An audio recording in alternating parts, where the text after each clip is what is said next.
what you think about when you're born into a fire. Let them burn it out. Sell them to the richest buyer. They wanna let the world decay. They tell us lies and fade away, fade away. We feel betrayed. We were raised to lose the race. Wake at the back of the pack, kill it anyway. Listen up now, because we're never dropping out. Beat the odds, beat the big house. Our brains are bigger than the doubt. We've been thinking for ourselves, never let the truth fade away. This is bigger than ourselves, we won't let the world burn away, burn away. We feel betrayed. We were raised to lose the race. Wake at the back of the pack, kill it anyway. To blame, haters face the world's mistakes. Wake at the back of the pack, kill it anyway.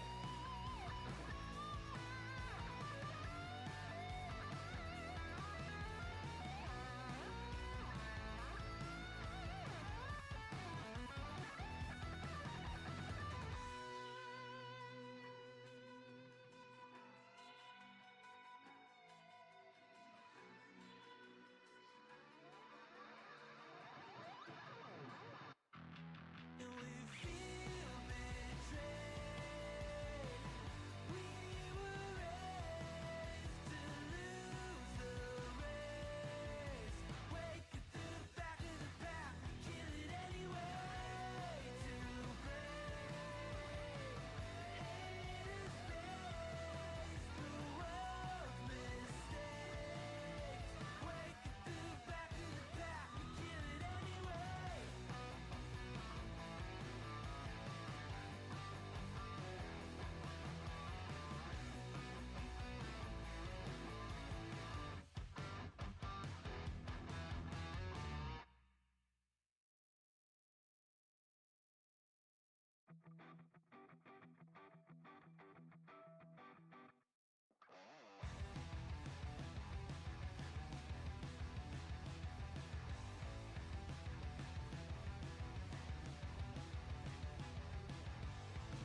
You think you've got my number figured out? A motive born in drought and brevity. And if I'm not the soul of your design, I blatantly decline your remedy. Don't box me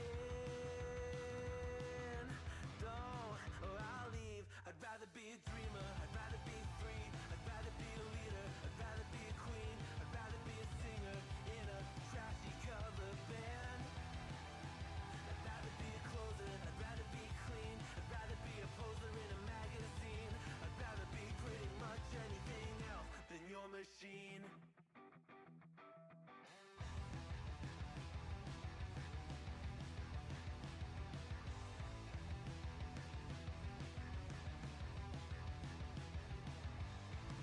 I wasn't always just a single shade, a palette full of gray in reverie.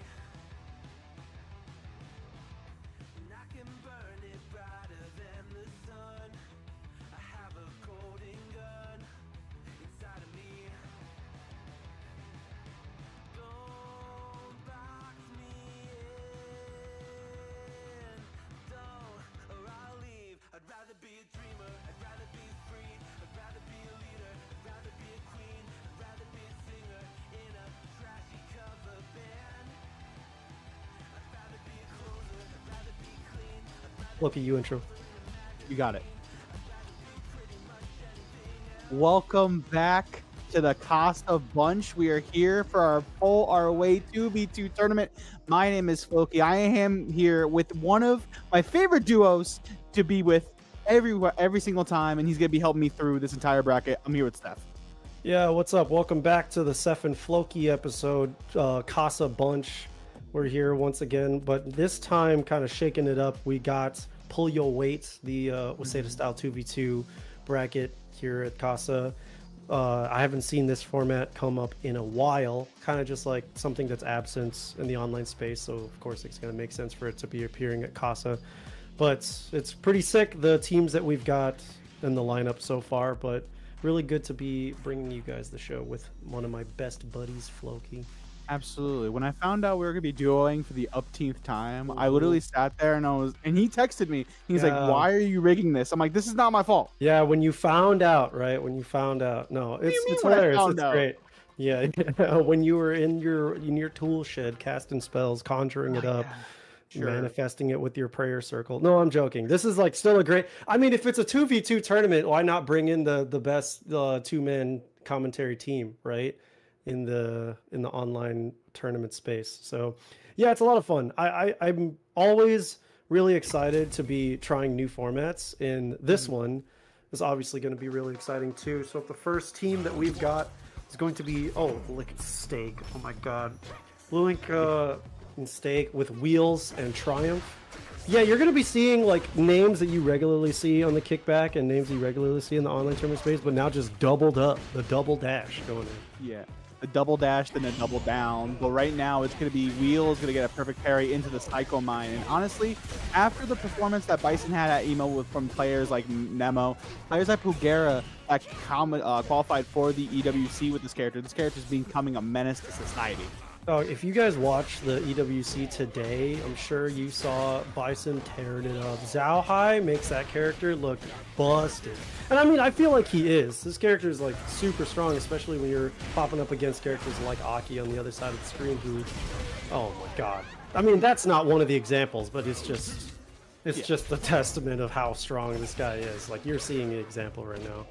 Well, +2 with Wheels as a player, obviously well seasoned in games like Killer Instinct as well.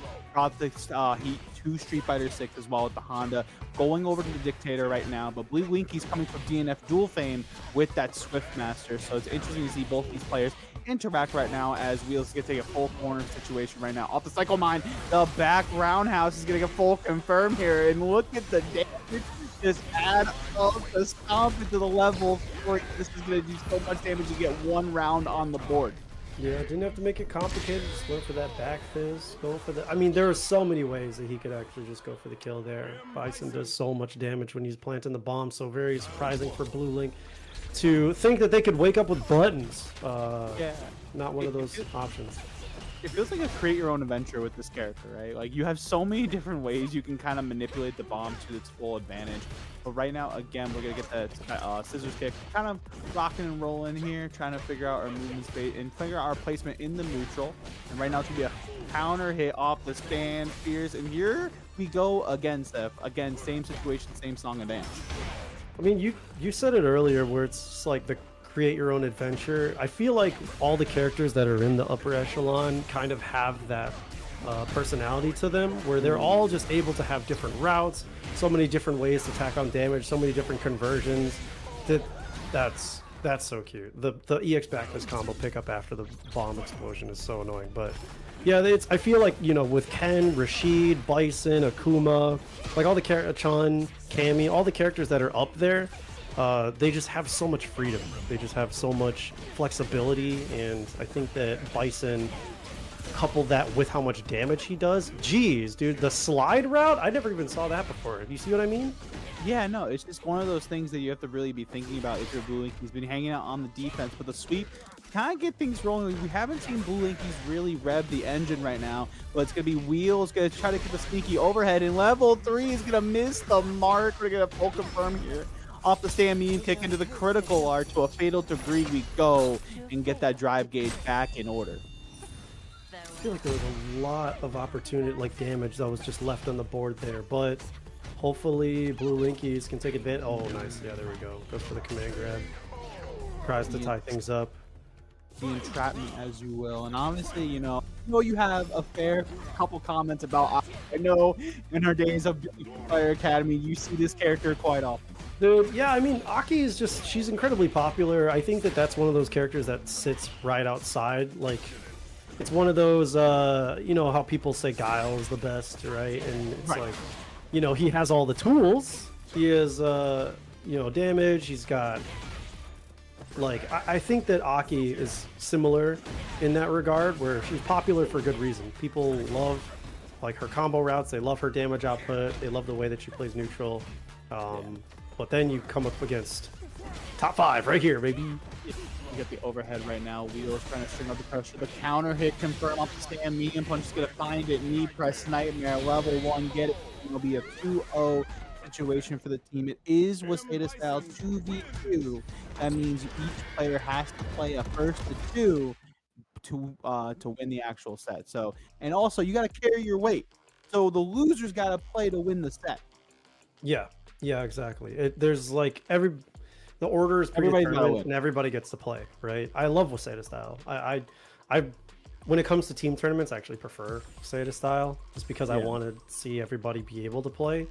So that's actually the format that Mid-Best took on and takes on. So if you guys are looking at Roundhouse later on this year, be excited about the Waseda style. Floki booked your ticket. Applied for commentary. I saw it. I did. Me and you were talking about it for a while. You're like, oh, I can't wait. Because we didn't know like when Roundhouse was gonna be, and like as soon as I saw the commentary app, I was like, I'm just gonna apply for it and support Seth. Seth has been the homie for so long. We haven't seen each other in person yet, and also with ECT that next weekend, the following weekend, dude. Oh my god, crazy. Yeah, the fall is just like stacked with really good events, you know, because we've got those two back to back. We've got Mix Fest the following month. You know, September's kind of dry for the US, but there's still like a lot for us to do and within a really short amount of time. So pretty stoked about it. But yeah, I like the Roundhouse format, or rather the Mid-Best format. And this is like a good training grounds for it too, you know? So hopefully everybody here can either get familiarity on Mid-Best and maybe want to participate.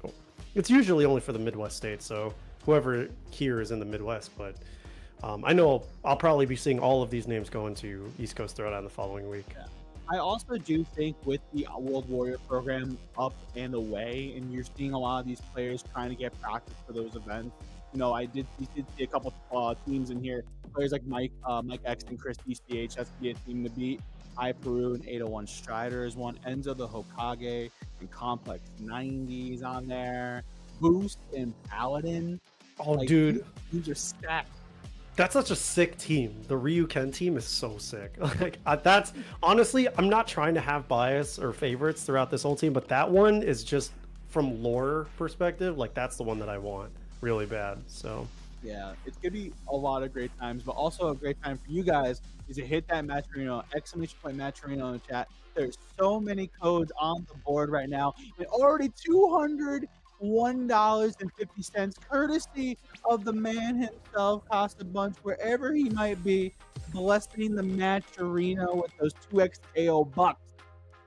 No, also Granola Arcade dropping in the 25 cents. Yo, this program is also brought to you by Granola Arcade. One of the premier leverless controller options. I acquired one myself the other day, and I've been using it with a lot of fun. It feels really cool, and the thing is, like, not just the marketing. The flyer designed by Drew Face. Shout out to that dude as well. The controller is like really well built. Now that I've been able to get my hands on it and actually believe in the product that I get to talk about, like I think I'm going to be using this all the time. I love the way that the switches feel. I love the way the plastic is, or the 3D printing for the actual base.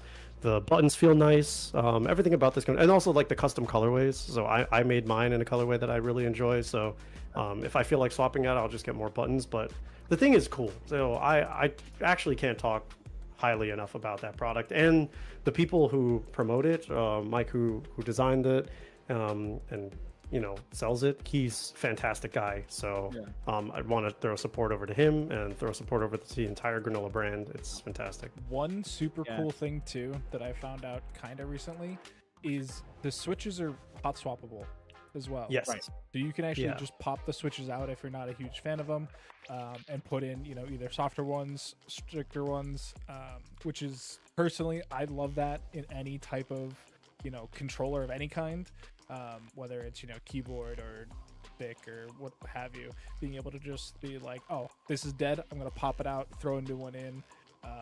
They are not Cherry MX switches though. They are the Khalil ones, which personally I like a lot more, but they can be a little bit trickier to find, I've found. So keep that in mind. I don't know if I can say this about the switches, but yes, they are hot swappable. You can just find them online. They are not the same as most other leverless options, so don't think that you can just take it from one controller to the next. But this one is like, if you have your favorite feel for low profile switches, you can just pop them off and switch them around. So I'd be using them. I'm going to be going to my local, sweeping up my loser's run and throwing it around. Because the thing is actually kind of like compact too. I can take it in my little bag, my little man purse. Feels good. I think it's time for me to invest. And also shout out to the chat room, Dom, Colbury, we see you guys. Really appreciate all the love. Listen, this guy's stuff has been all over the place. Oh, hello. This guy has been crazy. Commentating everywhere, coming back to the Casa, hanging out with yours truly, Floki. This is a true pleasure and honor. We both ran SFA 50 together. Like, we're everywhere. You're right. This is the duo that you probably have seen for the last month on online Street Fighter 6. Yeah. Kind of a goated team, I would say. I would say who better to have for a 2v2 in all honesty. So Colibri up in there too, so I appreciate the shout outs. Appreciate you guys coming through. Granola in here too. I actually have a question for you. Would you go first if we played in a 2v2 tournament, or would you go second? It wouldn't matter. I'd get smoked regardless. You know what? I would have to carry you. Can I ask production if I can talk about what's going on today elsewhere in the fighting game sphere? Yeah, you can talk about 2xKO. Okay, so I'm going to talk about 2xKO. So obviously everybody and their goddamn mother has a 2xKO alpha code. So they've been playing. Floki is here. Floki's choosing not to play the game because he would rather bring the pull your weight. He would rather pull his weight at pull your weight. But yeah, I've been watching it all day, and the actual 2v2 two people type of thing. I was listening to Bunch talking about it because not Bunch talking about it, just listening to him play, and I'm like, this feels stressful. This feels like a lot of coordination that I don't know if you and I, Floki, will have, because we'll just be yapping the entire time. I don't think that we could be constructive. I don't think we can be either. I feel like there's some situations, like, we're just going to be talking about situations be happening on screen, and we're going to be like, how did that happen? I need the frame data. We need the frame data. Doc said it before we got on air. We need the frame data. Day, negative, we don't even know when this game's coming out. I'm joking. I'm hopeful that I get an alpha code. I didn't get one because I forgot that the survey was mandatory. So, when they asked a survey and they're like, oh, yeah, fill out the survey. And I was like, I haven't played the goddamn game yet. Why would I fill out the survey? I'll wait until later. And then I read the email because, I usually don't read. So better to just have me first on the sticks, because if we're in a 2v2, because I won't read. I'll just get all the information from them beating my ass or me somehow managing to win. But yeah, if we were to play 2x, man, it would be like... I think that content would be crazy. Yeah, it probably would be. You would just be yelling at me. It's like, will you shut up? Oh, I wouldn't. I would be telling you to shut up, but that's just because you're like, wow, look at Braum doing push-ups. And I'm like, I don't care about Braum. Look at his mustache, dude. Look at his muscle. Look at the cell shading on his biceps. Yeah. Are you going to play Braum? Is that what you're insinuating? No, absolutely not. I know that you want to play Braum, though. So yeah, that's... Well, because I didn't really play League. I played a lot of Legends of Runeterra. Oh, okay. I like Trundle. I'm sorry. What's going on? You know, we're just talking about. Nah, I heard Legends Yeah, of you Terra. guys said Runeterra. Oh, I'm word. just gonna Like keep a Oh, trigger myself, word. like, to the side. Sorry, my bad, Bunch. Yo, I I've played, been like, playing Bard and Braum recently, I played but now I'm playing Bard and Mordekaiser again. I got you know, I'm back to business. Yeah, Those are both characters I hope appear in 2XKO as well. Yeah. Big shout out to my boy Absolution, wherever he is, for blessing me with the code. He also plays Legend of Runeterra. Was a Word. filthy Jin Kennen player. Ew. Oh, damn. I know. Bro, just play Jin Annie, bro. Like, I was a mono Misfortune player for a while, and then I was like, I don't know how to play any other decks. In all honesty. Bridgewater. Yeah, Bilgewater, dude. I loved Same. Bilgewater for a minute, you know. But yeah, I there are characters of my favorite, like my favorite characters are not in 2X yet, so I'm not like Jones and foaming at the mouth trying to hop on the game. So, and I've just been watching Esports World Cup all day, and then the 2X alpha codes dropped, and I was like, I'm gonna try not to be salty about it. So I've just been, you know, I'm not mad at all. Yeah, it's like I'm just fine. I'm just fine. And It's my we're own waiting- fault. Yeah. And just so you guys know, we're just waiting for our next match to be booting up. Obviously, this is still 1-0 in the set between both of these teams. And right now, I believe it's going to be Stake coming up to bat, and it's going to be Triumph. Triumph of next up alumni, rocking that modern Luke or modern Akuma, I believe. And then it's going to be Stake. I don't know what they play, and I hope they like their Stake medium rare, because if they don't, I'm going to be really depressed. Yeah, to be transparent, there are some connectivity issues between a couple of players. That's fair. Their internets are being ass. They're not really wanting to play nice. So that's why we get to yap, which is what Floki and I do best. We don't play a game. I think in like the Yap sphere, I think of Street Fighter commentators that do a lot of online stuff. I think we Yap like a ton, which is not a Honestly, bad thing.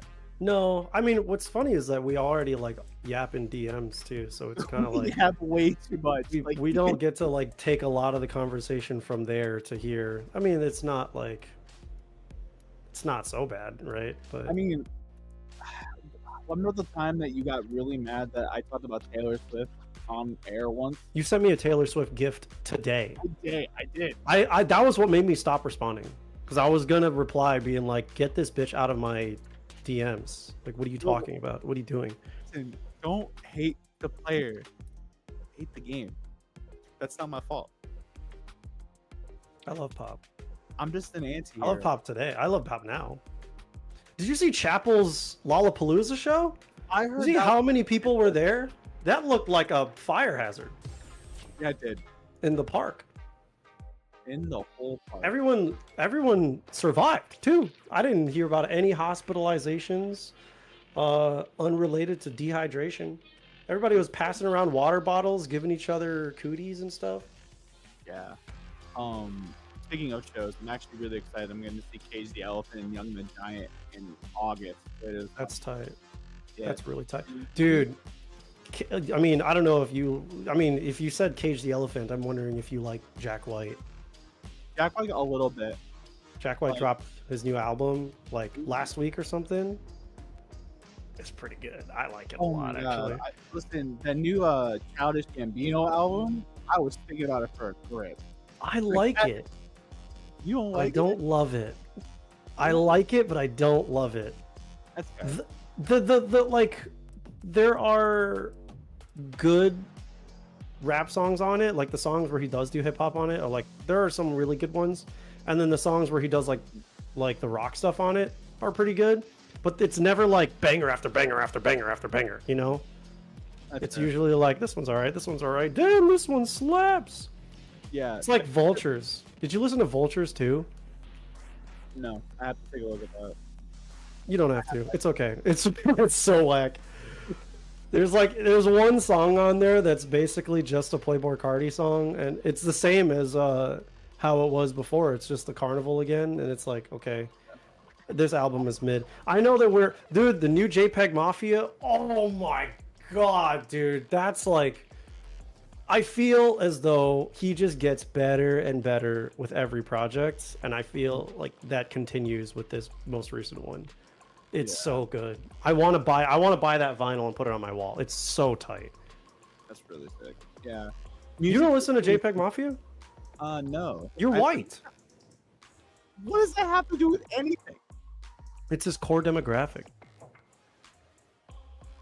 He sings about he insults you, and like his fan base loves it. I don't know. I don't get it. Weird. That's very, very weird. Again, we're having a little bit of connectivity issues for those who are just joining us. All right, so real quick, to give you guys an update. So the wheels match, we were having some issues, so we kicked them off stream. Okay. It looks like they're, they haven't messaged me back, so no news is good news. Mm-hmm. So we're gonna get Young Matt Team the answer versus Adrian NY and Nope. No Prob Tay. Word. Nice. Sorry, my brain just deleted. Well, I mean, Alright, so yeah, we're back. We're back. We're getting players in. First up is gonna be No Prob Tay versus Young Matt Team. Word. Yep. And then their teammates. No Problem State's teammate is Adrian. Yep. And Young Matt Team's teammate is The Answer. Yep. Which I'm pretty stoked about. I don't know if the JPEG thing is a white guy thing. I just know that that's his core demographic, and he raps about it a lot. That's all I'm trying to say. So it's gonna be Young Matt Team on the Ken. I know they've been dabbling with the Ed. It was funny. I was just Danker about on the social. Make sure you guys are following all the social. I feel like Ken and Ed are like similar characters, but the big difference is that level 2 with Ed exists, and the fact that character gets so much enabled because of that is a real big difference. So Young Matt Team going back to the comfort pick, back to the Ken Masters, and it's going to be him going up against, it looks like, No Problem on the... I like the comparison. I feel like they have similarities, but they're also like somewhat antithetical to each other. Like they have the same kind of mechanics, but they're just opposing each other. Like Ken's Dragon Lash, you could say, is a lot of the same function as Ed's Snatcher, where it just like vacuums you in, but then bam, you're immediately into strike throw, right? Meterlessly. Takes a little bit, but one character that has really kind of fallen out of favor. I mean, if you guys were watching EWC earlier today, you saw Noah tearing it up overseas. Shout outs to him, but still doing it on the Luke, which makes me very happy. The perfect parry on that deep ass cut. Yeah, they're heading to burnout, and with the level 1 to get it done, No Problem, keeping it together with the Luke. And I think to your point about the character, he's still a strong character. There's other characters that does what he wants to do a little bit better in some regard. Like he still has some really great routes. The fact that Sam Fierce now is more and more prominent with the fact that now you can combo into the actual medium knuckle with a launch is pretty nice. But right now, Young Matt Team can take full advantage, get the corner control, rocking and rolling. Again, ODDP unhand me stuff. Yeah, I think that functionally Luke didn't change, right? You still play him very much the same way. He still has similar, like most of the same routes, if not basically all the same routes. It's just that now that they've like normalized his damage to be kind of the same as Ken's and the same as most of the other casts. Let's confirm it. So that level 3, but you might pay for it that next round, having spent it all. You might have wanted to just take the regular damage, but who knows? Maybe we'll see. I feel like Luke's damage getting, leveled out kind of dropped the incentive to play him. I don't know. Yeah, I feel like in some regard, and nice for prepared by Young Matt Team, there is an argument to still play Luke, but the fact that you still have like a really strong button with Kachimian Punch, you still have Sandblast as a projectile that's super strong. But right now, Young Matt Team shutting it all off, baiting out the DP with a full confirm here into the reset. You scum. Oh, that's what you get. Oh, okay. Listen, all right. Okay. Happy little accidents happen. It's okay. We sprinkle in a little bit of a throw, and we're perfect. We're okay. Beat the devil out of him. Jesus Christ. You're doing a Bob Ross reference? I can do a Bob Ross reference.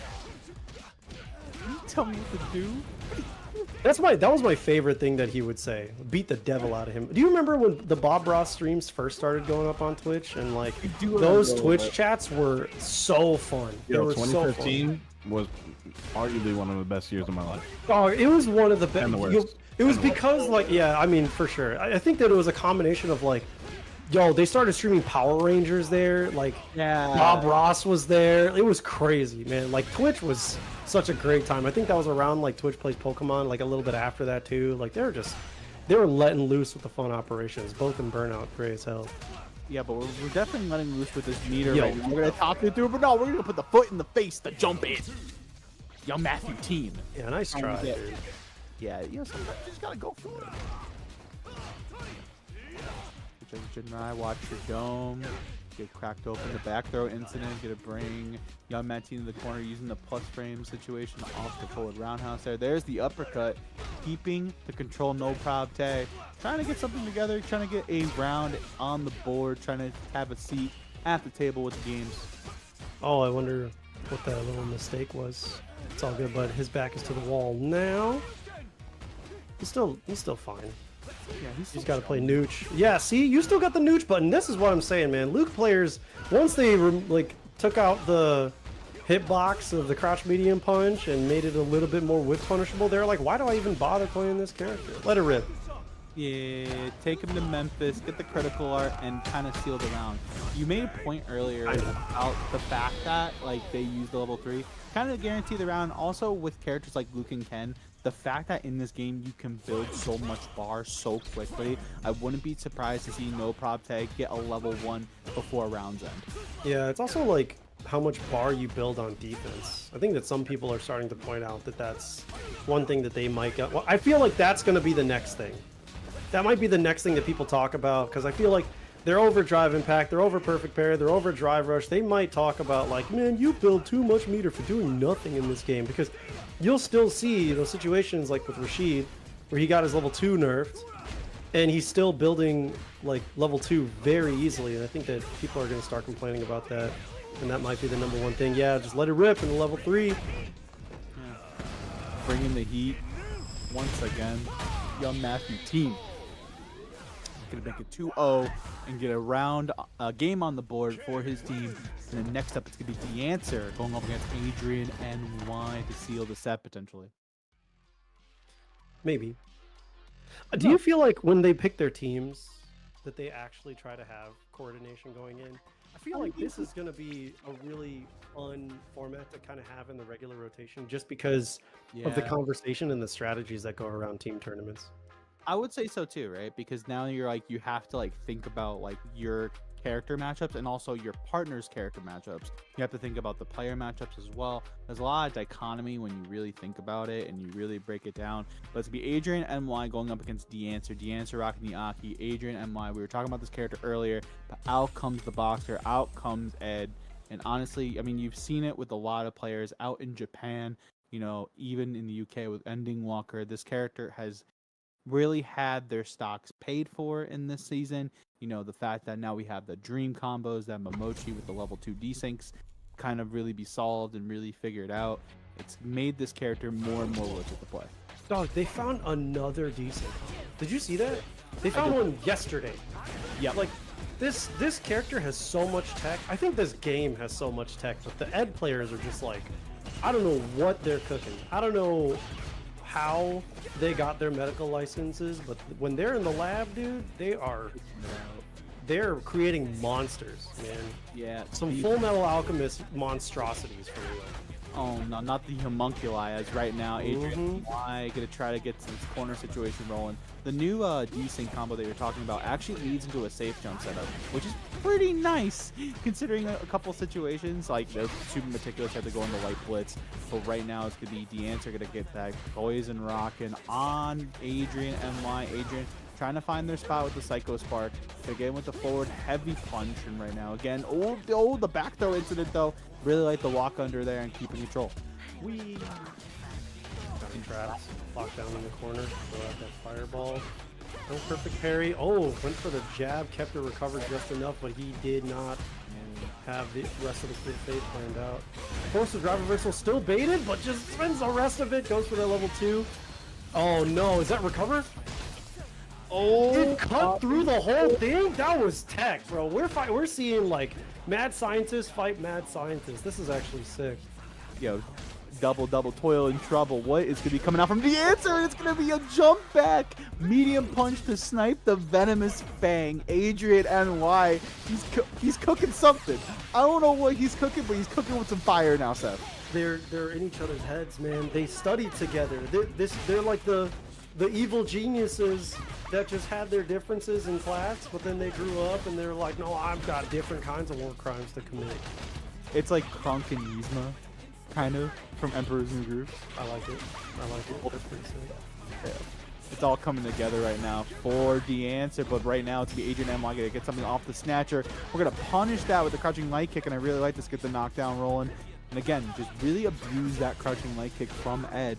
It's like a really far button. It gets the job done, but the entrapment's going to get baited out. Adrian NY is going to take full advantage of the safe jump situation. Psych, I lied. Look at this combo confirm medium blitz level 2 chef's kiss.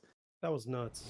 Okay, so if I recall correctly, the answer, he plays modern, and if I remember right, she loses stand light kick and crouch medium punch, and I think that's it. And then like, and then like the oh, she loses forward heavy punch too. But you know, she still has her relatively same game plan, like the fact that you still have crouching medium kick, which is plus on block. You know, you still have that really great stand medium kick, and it just the overall really strong toolkit as a whole. She's really abusing it. And right now, the OD cool fade's gonna snipe out whatever Adrian was thinking about, but the ODDP get off of me. Foolproof. The go-to defensive option for Ed, really. Yeah. I'm surprised that we don't see. I mean, I guess he doesn't need to, considering he's got the reversal that's about the same speed as a drive reversal. Yeah, and it's really easy to bait out though, because there's some situations where you can like whiff a button, make the Ed fake player think you're gonna be able to do ODDP and not get anything out of it. But right now, the answer keeping Adrian NY in the corner with the OD cool fate, and again, really using that to fruition, making sure that Adrian NY cannot get the party started whatsoever. Roy applies the poison, gonna bring him to the corner, just like that. Yeah, trying to poke. Keep him locked down, dude. That big jump in the stab from overhead, but doesn't have the meter to close it out. But he actually just rolled a jab on that safe jump. It worked. He tried to get a little tricky on that safe jump. No. What? See, this guy, the routes that they make on this character, you feel so smart. You feel like a genius. Damn, the forward heavy punch, the Cobra Strike going over the crouch medium kick, and look at the lockdown that he's got. Look how much damage he got on the board for him. Oh, but he dropped it. With punish though, with that backdash, super clean. Yeah, and I really like that option. You know, obviously the desync there would have also worked, but it's a-okay. Sometimes you got to go for the tournament combos, and it works to fruition. We're going to bait out the parry with the kill rush dash forward.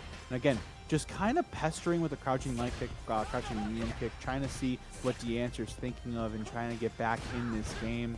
And just again, just abusing all of Ed's really strong tools. But once put together, it is a masterpiece. Thank God. For parry. Oh my God. And that was a good reaction, reversaling out of any of the follow-ups, the crouch follow-ups, but Superger. Gonna put him in a pretty bad spot. Look at the drive right now. Grabs all the level 2, gonna get that rolling out that OD cool fate to nullify the Psycho Cannon. But right now, again, DeAnswer finally finding his ways in this matchup, trying to bait the Adrian NY to do something a little bit funky. It's gonna be. Oh my God. Is he dead? No. So close, dude. And he's got one more touch. He could chip him. He could blow him a kiss. Oh. No. A lot of kisses right there. A lot. Pucker up. The speed bag OD blitz is gonna take it for Adrian NY, and tying up the set right now between both teams. So right now it's gonna be both losers playing. So it's gonna be Young Met DeAnswer going up against No Prob Tay, if I am remembering the rules correctly. Right. So it's essentially the winners have to fight each other now. The people that have like lives left, if you think of it like that. So, right? nope. Oh, The it's over. losers. Oh, That's- the losers. yeah, so That's specific. why it's called pull your weight. Word. I had Word. it right. Wait. Floki So had it's- it right. Yeah. So, you know, we got tired of people backpacking their way through team tournaments. You know, everybody remembers that one, you know, team tournament they went to, or that one crew battle they went to where I they do. just got like, I do. I do too. Yeah. I do too. where this one guy just runs the bracket. So we got tired Yeah, of that. me. I was tired of carrying Shine and Momochi. It was dumb. Oh, let them know. If, But yeah, No. by if the you know, way, you know. But yeah, If you so know, you know. we came up with the format. If you lose, guess what? You got to play again. It's up to you. Yep. Pull your weight.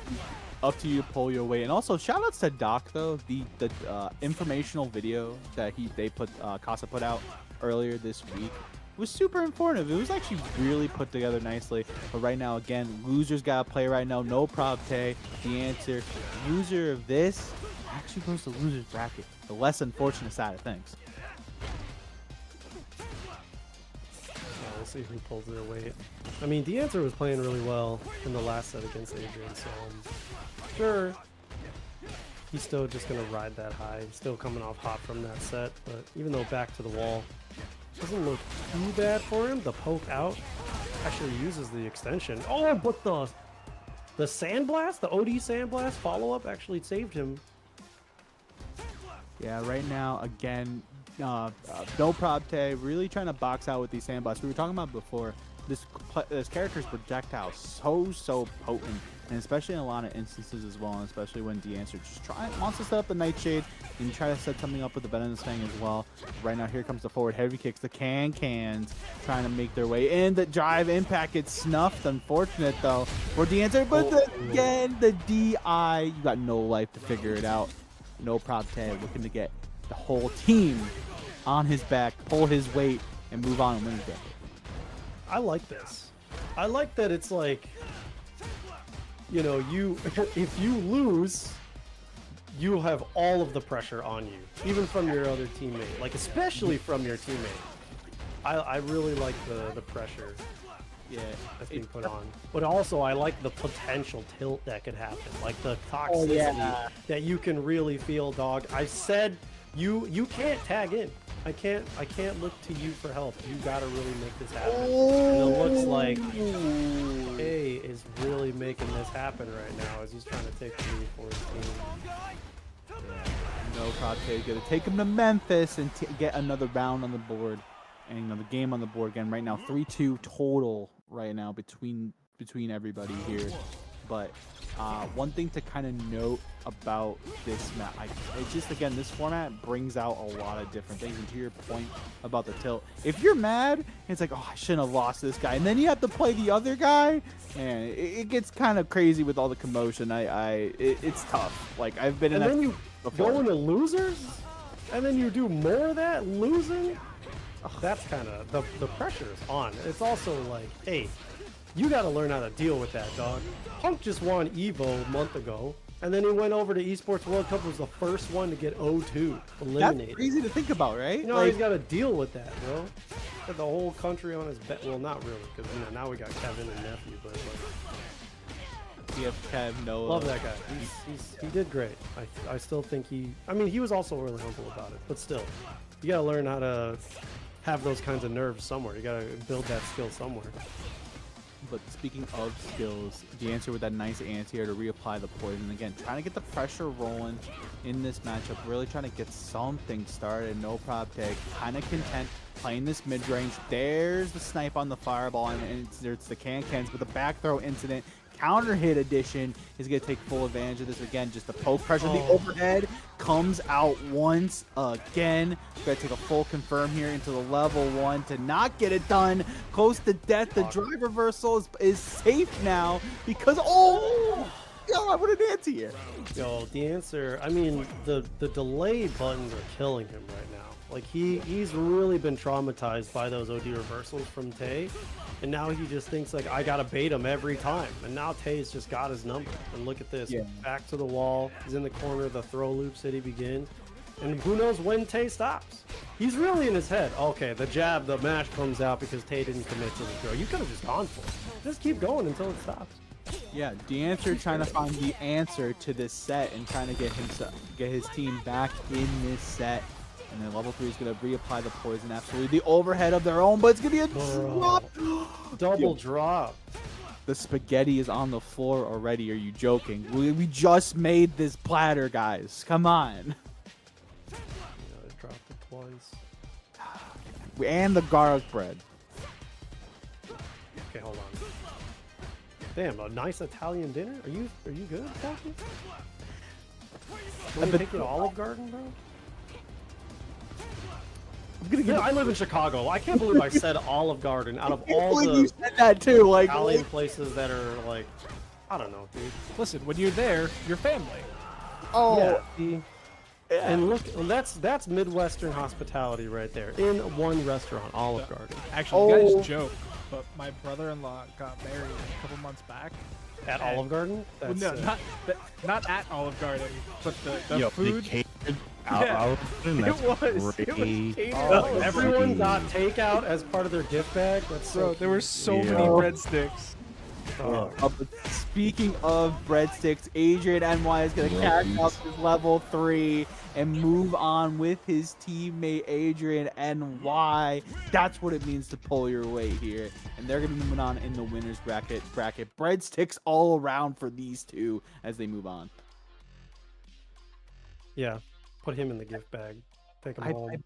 I bet Seth, I bet you when they ask when it comes to the cheese, you just look at them and just like keep going. It depends. It really depends. So I don't know, man. So y'all are gonna grill me for this one. Oh, I'm so ready for this. I don't really like unless it's on pizza. I don't really like cheese, man. I like cheese when I don't notice it. You know what I'm saying? Like cheese is a fundamental. It's like a base ingredient for pizza, right? So it's got to be there. Same with a cheeseburger, right? It's got to be there.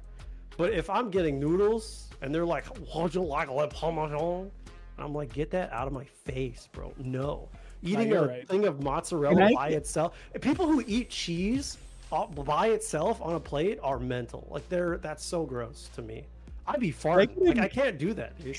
So can I get a new commentator? Hold on. Hold on. Agree, like 80% of the time, but like if I go to a restaurant, I have like a nice glass of wine with like a charcuterie board. Like I'm chilling. I'm sorry. With a what? I don't care about a charcuterie board, dude. That's a picnic. That charcuterie. Charcuterie. I don't care how you say it. It's how you say it. It's specifically a picnic prop.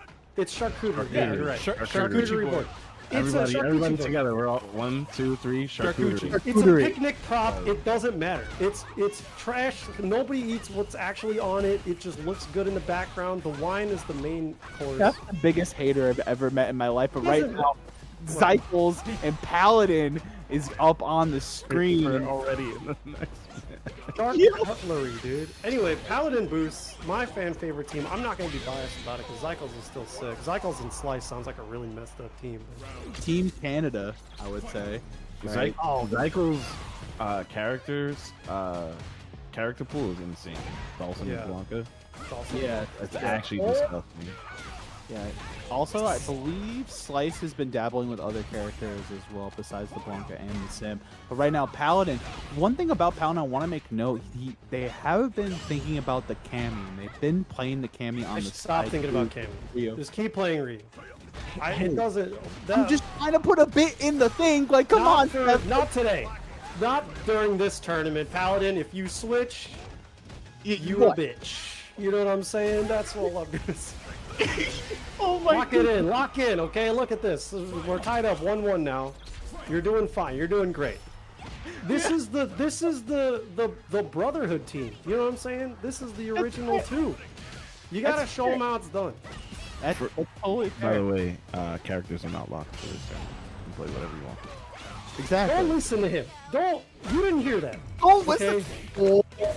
You picked Ryu. You are on Ryu. Lock in.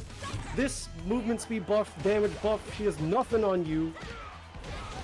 Oh my goodness. But the air-to-air right now, the jump medium punch, and again, the anti-air. Again, Zykel's really trying to get the ball rolling right now. Again, the jump medium punch has been coming off for Spades. The level 3 is engaged, so you get that damage boost, as well as that speed boost. But right now, Paladin trying to get the boost in damage with the Denjin, with nobody home, unfortunately. And again, we're have those. Oh, he burnt himself out. He doesn't have to worry about the DI anymore, but this is still really bad. Yo. Level 3! No! Oh, he didn't have it! Hold on.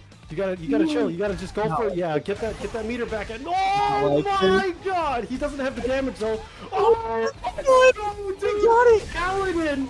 That's oh my god! That's what you can get. That's what you can get. Prayed to the god above. Okay, he's God's favorite soldier and granted it to the Paladin. Said, "Go in my name, kill this stupid ninja team." What the? Anyways. We'll get back into it, Paladin. Teabag. He got exactly what he deserved after that. Yeah, I hope he gets a charcuterie board afterward. Anyways. Oh my god, with some venison. Oh yeah, right. Venison and some brie. Yo, Bunch. Yeah, you don't like brie? Oh yeah, that's right. You don't like cheese, so it doesn't really matter. Anyways, back to the match. Paladin's trying to string them up with the stand medium kick and just kind of poke it out. Zykel's really trying to find the spot. The perfect parry, though. Can take full advantage here and get the knockdown. Oh, we're going to take the level 1 to burn out. I actually like this choice. Like I lied. That does not do a lot of drive gauge, unfortunately. I think drive rush from point blank. It actually gets checked by the stand light kick. You know, this is kind of bad as he flashes that parry, but nice dash under to be able to avoid the elbow. And now Paladin at set point trying to take this. Call in and tag in the brother. Fist bump. The fist bump bros indeed. But right now, Zykel's going to take full advantage of this corner situation once again. Get the knockdown off the Tatsu. The jab for a frame kill. Here comes the throw pressure. But again, Paladin undeterred in his game plan. They are saying, listen, man, I am trying my best. I am playing an ordinary guy that does extraordinary things. And right now, I'm trying to get this comeback. Shoto of all Shotos, man. He's got the tools to do it. He has every tool in the book that you need to win. All that other bullshit. Okay. That was a little weird. Going for the driver. I get why though, because like, you know, obviously Zykel was maybe thinking about a string situation, and plus they were in burnout, so it would have been safe to do that. But again, still has a game to play with and a round to play with right now. And both are locked and loaded at 3 meters apiece. I like that. Just make sure that you give yourself as much breathing room as possible, and then yeah, have him brute force his way in, make very risky decisions, but unfortunate drop. He's still chilling though. Yeah, he's got the Hashogekis. You gotta respect this for a minute. Oh, there we go. Reactions into the level 3, the Shin Shoryuken. Get loser. Now you gotta pull your weight, Zykel's. And it's not, you know, it might not be a lot of weight to pull. Slice might be hooked on their own too. I mean, I'm not gonna lie, we gotta look at this replay though. Like, we look at this comeback that Paladin gets post teabaggery, the T section into the stun. You're gonna get a full confirm here too, and I really like the use of Stand Fierce into OD Hasho just to get the extra damage and extra meter situation. But it's gonna be Boost going up against Slice rocking the Blanca. Boost coming off of a great solid weekend over at DTN, rocking the Ken Masters. Number 1 in the legend. I don't know if y'all noticed that quickly. This guy has been gaming. Damn. First? Ever? Alright, so this should be free, right? This should be the team to win the... Oh, yeah, okay. Hold on. I think I'm saying it right now. Definitely. They're wearing matching they're matching colors. Oh, they're so cute. Oh, they're like a little team. How can I tell them apart? They're both in the yellow gi. What do... It's like you're trying to do matching. Yo, step it up, y'all. If y'all aren't matching the colors, the team colors, you ain't playing the team tournament right. Yo, 2XKO is right around the corner. Y'all better start matching colors. Y'all start matching colors, man. Me and Dan are already rocking blue. Is it mandatory to do the colors matching in 2XKO? Yes. No. Oh, is it? Hell yeah, that's what I'm talking about. No, it's Absolutely. Oh, debate the ODDP Slice. Super comfortable in the pocket right now. Gonna take a full combo off this drop. Tatsu into the cower crouch, get the plus situation. Yeah. The level 1 snipe. He was buffering that. I saw him. And honestly, it looks like that's why Slice was trying to go left and right. He was trying to mix up the inputs, and if he was going to try to buffer out of that pressure, he was trying to make him really unsure. But Boost was buffering it out of the box string, so he's chilling, you know. Big Boost on the scene, making it happen right now. Again, the hop to get out of dodge. I really like that from Slice. And now Boost gonna fight away from this Blanca-chan. And again, force Slice to make an actual situation happen. Level 2 of the Beast has been unleashed. But the so confident. I love that DP. I mean, it's like Boost is just like, oh, never mind, dog. I was just about to gas you up, and then you go and do that. Now your ass is in the corner. You're gonna have to deal with this doll. The throw. This isn't the worst thing in the world, but one bar, yo, you ate the meaty. Did you press? Did you tag? Did you try to jump away? I don't know what that was, but still, 1-1 right now. 1 round apiece. 1 round apiece in the gauntlet. Already looking to get another level 2 is Slice, but the low forward's gonna find its mark from Boost. Boost gonna bring Slice to the corner, go for the safe jump situation. Absolutely. Again, just start the string pressure up, and again, just kind of pester it in the corner, but we're out of there. Slice gain that whole screen space now to work with, Seth. Yeah, and Slice is playing a little bit more reserved in this round, I'll say, right, as he drive rushes in. But Boost has taken very low committal anti-air options. You've seen him trying to challenge the Blanca balls with the crouch heavy punch every time. And it's been working out for him because he's able to keep himself safe, and now he's got this really strong position. Uh-oh. I like to jump back into Lightning Beast and really kind of force the issue right now. But the throw is going to snuff the flash parry, and it's going to be another throw. One last guess on the table, and it's going to be the OD Jinrai post-burnout situation. The 7 letters are on the screen, and Boost trying to do it for the Hado Bros and move on in this bracket on winner's side. That's another team name, by the way. That's Hado actually Bros. crazy. The Hado Bros. You know, what was it in like Marvel Ultimate Alliance when they all had team names? Like you would pick like any random combination of characters, and then they would just get a team name. It's like just as Like good, but right now the Backdoor Bandits or something like that. I don't know. Backdoor Bandits. Something, I don't know, dude. But the Hado Bros would definitely be. There's something there. There's also a joke. Okay, so what is it? They both do more than Hado, right? Honestly, it's like Shoryu is more of their thing. We gotta think of the name. We're gonna help out Boost and Paladin right now because while they're focusing on the game, they're clearly not thinking mid because they haven't come up with an actual name, right? Yeah, but Boost right now taking full advantage of that drive gauge, working on that, trying to get the on, but the check on the hop. There it is, medium Jinrai Ender to take it. Boost set point for his team. You know, he needs to set. He needs to set a team name for himself and Paladin. So Shoryu might be the thing, right? Let's think about this. Let's help them out, okay, Floki? Let's help them out. Right now, this set's going pretty photo late. It's not over yet though. Slice gonna get the punish on the ODDP, right? Gonna get the coward crouch jump. Absolutely too. I like the trade. It's not out of it yet. Slice has been in these situations before, time and time again. Trying to find our way through. Nice parry again to check.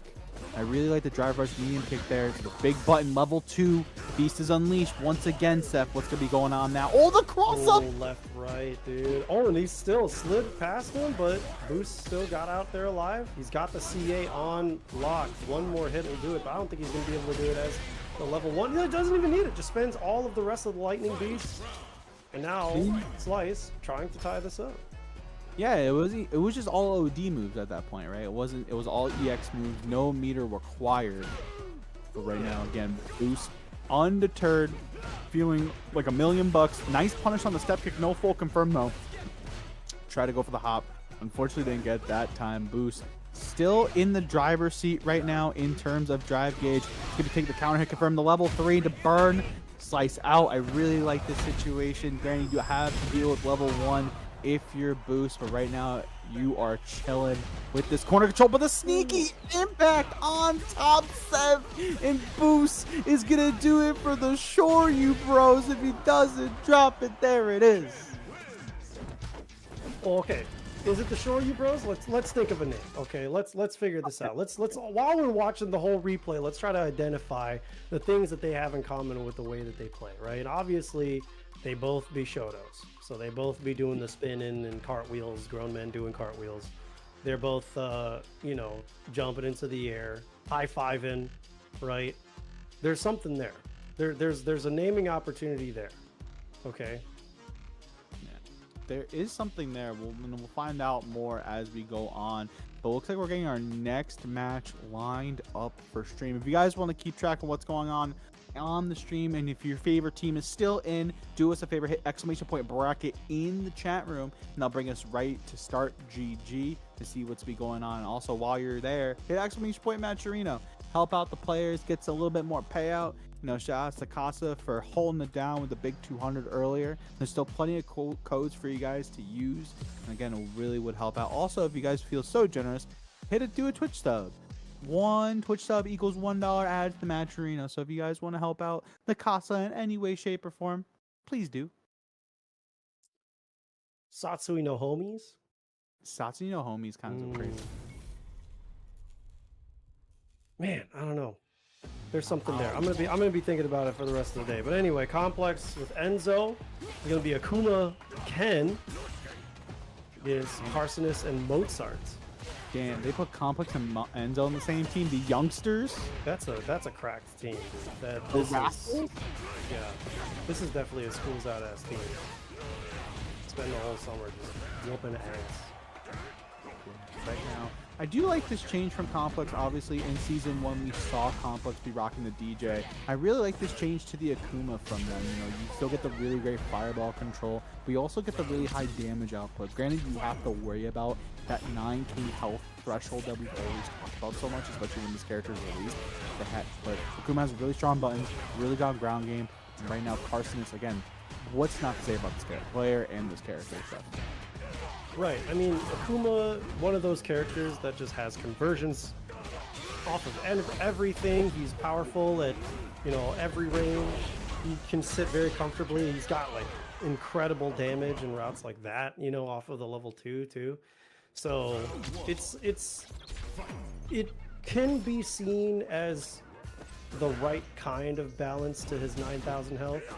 It's not necessarily the amount of damage he does in like one go, it's just the fact that he gets so many avenues to damage and Oki at the same time. So that's probably one of the, like I was making the point earlier just about how the top 5 just gets so much freedom and flexibility. So well, let's talk about Carcinus for a minute. Kickback alumni now. They were on the show, I believe, last week, holding it down with the Aki army, and right now it's gonna take a down fierce conversion for Carcinus. Carcinus gets a full advantage, reapply the poison, get the dirty bubble rock in level 1. The deadly implication.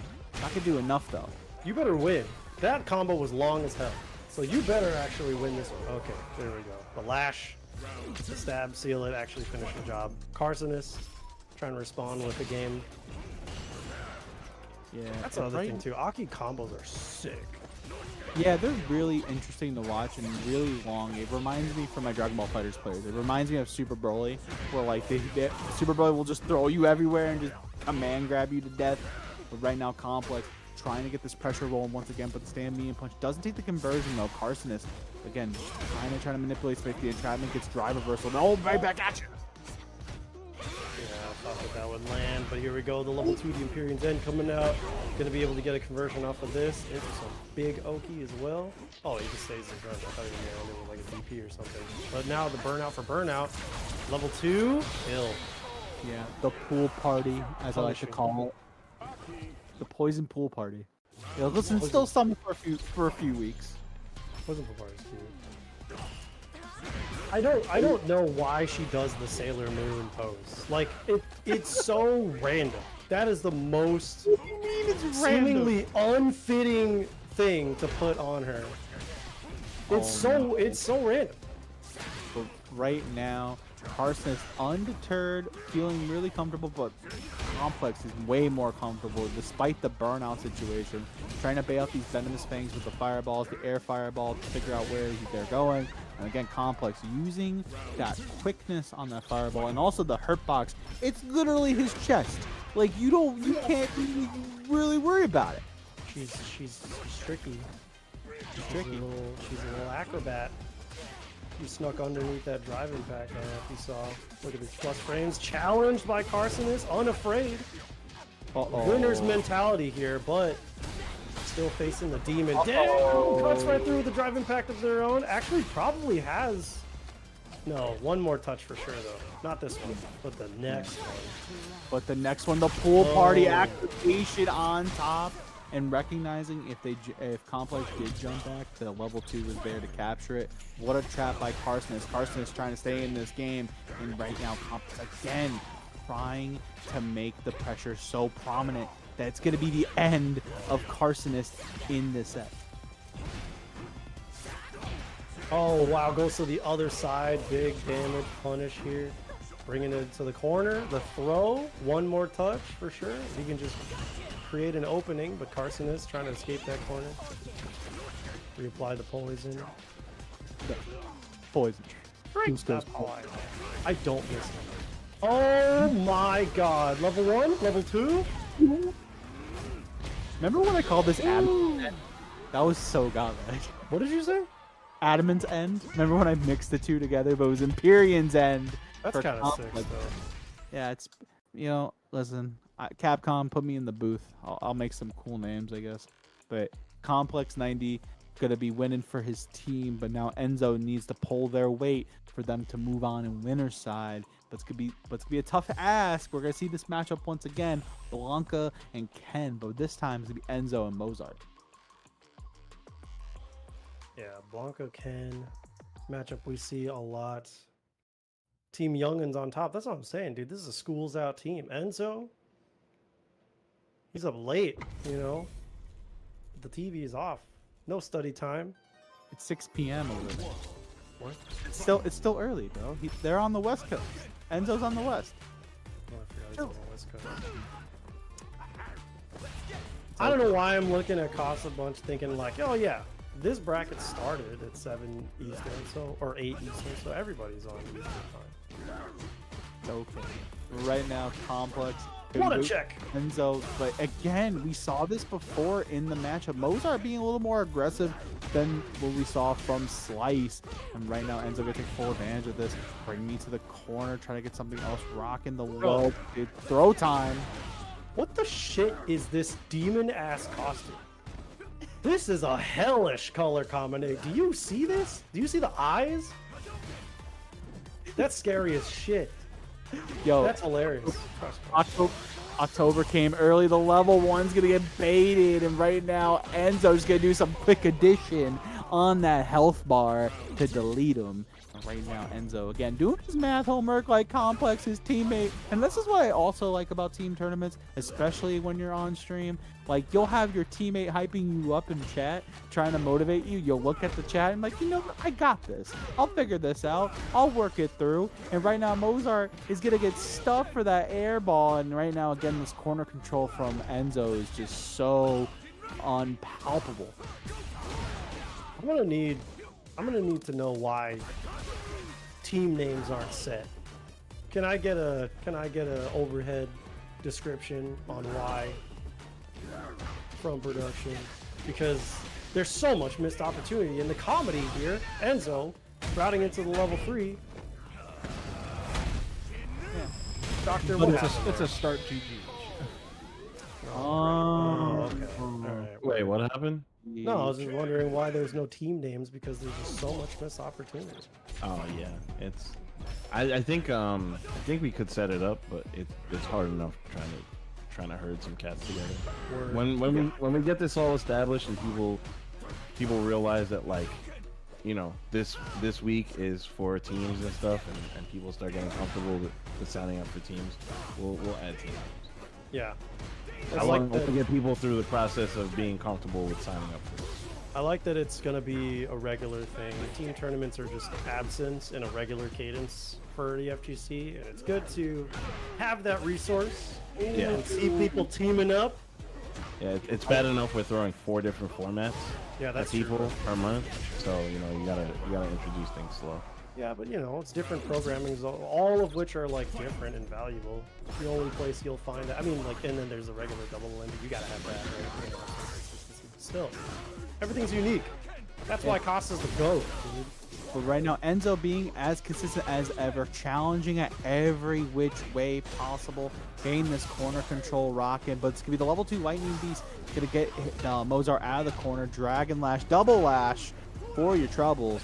And it's getting the throw situation rocking and rolling again. Using that plus frames off the burnout to connect with the wall with the stun. A quick, simple math situation and equation. It's going to be for Team Youngins, Complex and Enzo the Hokage to move on in our winner's side of the bracket. The weekly mixer would be crazy too. Costa's weekly mix-up. Mixer. We got there's so many different programmings, right? You got the team tournament, you got the kickback, which is essentially the Casa podcast with a bracket at the end of it. Bracket style game day, which is the fun stuff. It's all fun stuff, but it's like the weird stuff, right? True. It's where 2X is gonna be. No, I'm playing. So Seth, what would be our team name? Oh, damn it. Oh, shit. Actually, that's a really good question. I feel like that might be even like community provided. You know what I'm saying? I feel like at this point, people just see us all the time, that they would just come up with their own. And I'm not trying to do anything dumb like the celebrity couple names like Bradgelina. We're not going to do like, I don't even know. You can't even do that with our names, but still. Yeah. Seth Key would be great, but we are actually take it to a break, and we're going to think about this team name. And when we come back, more pull your weight action. Keep it locked. All right, enjoy the ads. Bye. I'm gonna come back with our team name. I got it. All right, we're cold, right? No, hold on. Oh my god. Oh no. Stream deck broke. Don't say anything inappropriate. Inappropriate. Anyway, I hate that Floki guy, right? No, I'm playing. Right. I'm just joking. I love you, Floki. I love you too, Bunch. I'm just waiting for the mic to mute so I can say my real thoughts. Cool. That's crazy. No, I'm joking. Kidding. Doctor, what happened? Okay, so I want to hear about that wedding at Olive Garden. Are we still not cold? No, it's broken. Bro. Oh, that's Sounds okay. Cold. So That's cold.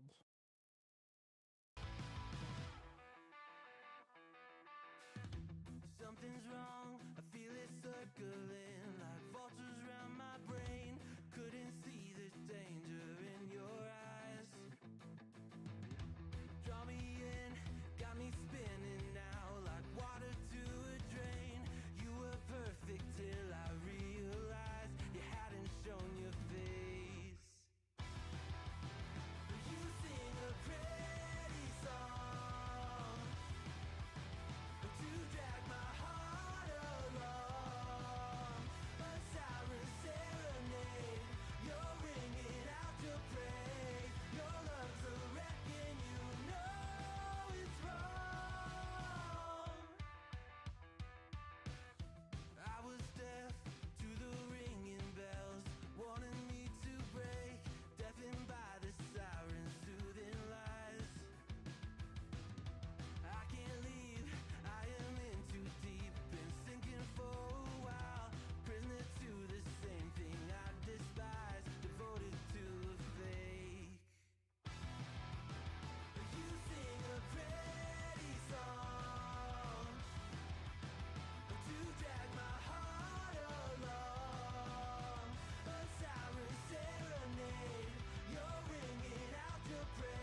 Welcome back to Casa, the Pull Your Weight edition, 2v2, first of two Waseda style team tournaments. My name is Seth, and I'm joined on the mic with my homie Floki.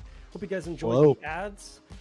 We have a little bit more left for you because we want to thank our very special sponsors, people that have been supporting the show for a long time. We want to support them back. This show is brought to you by Granola Arcade. Granola Arcade, reach new heights. Hit your gaming apex with the Summit leverless controller from Granola Arcade.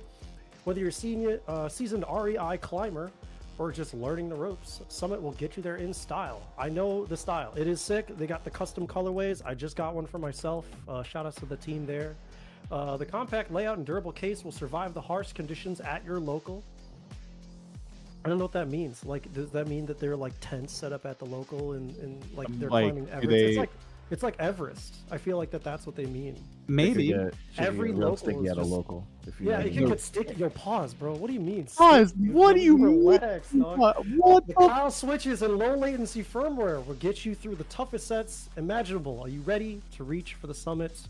Follow us on Granola Arcade Twitter and visit granola.games for more info. I didn't even know that you could get a .games as your URL. That's kind of you can get a .anything really. Make sure you use code Casabunch at checkout, $10 off, and $10 gets put into the next Matcherino. $10 off. So you're helping twice. These things are $100. These things are like really cheap for leverless options. So getting $10 off of it, like the fact that it's a steal. Already gets that deal, it is a steal. Well, you're not stealing. You do want to support them. Don't steal. Yeah, I mean, don't steal, Floki. We're not out here committing crimes. But you can go over to East Coast Throwdown and commit some crimes. East Coast Throwdown. East Coast Throwdown. It's a staple tournament of the fighting game community for the last 13 years. Damn, old as fuck. It's players from all over the globe try to prove themselves. We combine the aesthetic and ethos. Who says ethos? These cocky cocks. I know me. But the ethos of East Coast Throwdown, they're in a new venue this year in Hartford, Connecticut at the Hartford Convention Center. You see the dates there, October 11th to October 13th. Make sure you guys check out ecthrowdown.com to get signed up, to get that hotel situation rocking. For Street Fighter 6, it is a CPT stop. One person will be able to qualify and be known as the East Coast Throwdown champion and qualify for Capcom Cup. So if you want your chance at the title, make sure you guys sign up today and learn more about this awesome event that's been rocking around. Shout out to Zach Catterman, L.I. Joe, Walter, everybody that's been a part of this awesome event for so many years. It's great to see the sickest trophies. They do sick ass trophies too, because they're like vinyls. They're like a platinum. They're vinyls. They're sick as shit, dude. They're not like they are actually records. Yeah, they actually found a company that makes like platinum. That's so tight. Records. And then like they've got the album out here too. I don't know if it's a full album or if it's just the singles, but like. But speaking of an album, we're in the month of August right now. You know, we're talking about October, but we're still rocking in the August month. Summer is still here. We're here at the Pull Your Weight event, 8/8 next week. 8/15 is gonna be that bracket style event. We're gonna be coming back with the kickback on 8/22, and then it's gonna be game day. You know, we loved that Marvel Infinite last time around, so I'm gonna be curious to see what's gonna be that game day bracket on 8/29. Make sure you guys again follow the Casa socials for all the information on when these brackets will go live for y'all. Yo, Bunch, do you already know what's gonna be the game for game day, or is anybody gonna talk about? Yes, we're gonna announce that once we get a round turn on top 8 over here. It's literally getting announced today. So don't go anywhere, chat. Yeah, don't go anywhere. You guys are watching. This one is actually close to my heart. If you guys actually won't get it because there's a lot of fighting games close to my heart, so it doesn't. It's Marvel Infinite again. No, it's not. But that tournament was fire. Oh, I have my own prediction because I think it might be the game I'm thinking of, but I'm not gonna make the call on it just yet. I want to see. Yeah, listen. It's not like Bunch would tell you even if you were right. Yeah, he would probably just tell me I'm wrong regardless. Like if I said Street Fighter 4, he would be like, "What good is a surprise if you have to, you know?" Yeah. You gotta also have like a lot of different kind of variety. So I don't think it's something as simple as Street Fighter 4. Like, it's too easy. It wouldn't possibly be Street Fighter 4. No, it's not Street Fighter 4. I'll give it that. See, Okay. Okay. of course. I'm still holding out for rollback for Street Fighter 4. That If we actually can, really if we nice. can get rollback on Street Fighter 4, Spoilers, it's a game with rollback. But real shit. No, we only run games with rollback over here, so that's not really That's not our thing. great. yeah. It's not. It's Competitive not really. integrity is not really. You know, where it's at, no bro. disrespect to the people that do parsec tournaments, but we don't really do that either. So Right. yeah, Right. no, that's very expensive and it costs a lot of money, but I don't. It might not be worth. Eh. it. It feels weird. Definitely feels weird, but you know what doesn't feel weird? This Matcherino being at $204 tonight. We really do appreciate everybody Oh, shit. contributing to the Nah, pot. it feels weird because there's mad codes left. There's 8. Yeah, I was gonna Okay, say, you're right. dog. This feels a little weird. Yo, obviously, I forgot what our number one sponsor, the sponsor of the FGC, and has been kept fucking pulling the weight over the past like 5-6 years. Shout out to Sermi, shout out to Matcherino. Yeah, this event is also brought to you by Matcherino. There are 33 of the 50 claim codes left. If you guys hit !Matcherino in the chat, it'll take you to the website. You click on that claim code button, it'll claim a goddamn code.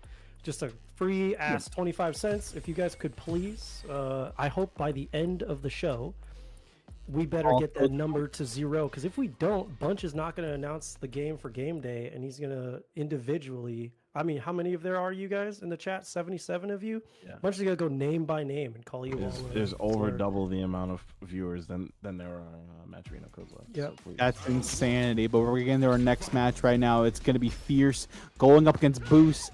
Did we figure out the name for the Shoto Bros yet? Or I don't care because now it says Boost versus Elder Goose. Like, I mean, they should have played that a little better. The team order, the team name wasn't there. The team order wasn't there. This is all. I know it's Fierce. I'm just saying that Boost should have fought Goose. That's what I'm saying. They didn't plan out the team order very well. This team is all out of whack.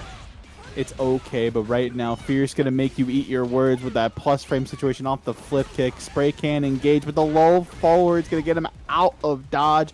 Boost, again, just try to reapply the pressure. And here's the question now. Are they going to be matching Geese once Paladin comes to play? But the counter hit, full confirm here. Punish, counter, stand, medium, kicking the run DP. I really like that change that Ken did get in Season 2. The fact that run DP starts up a little bit faster really brings some really good confirms to him as we get a bad mistake for parrying there. And Boost, again, looking very dominant.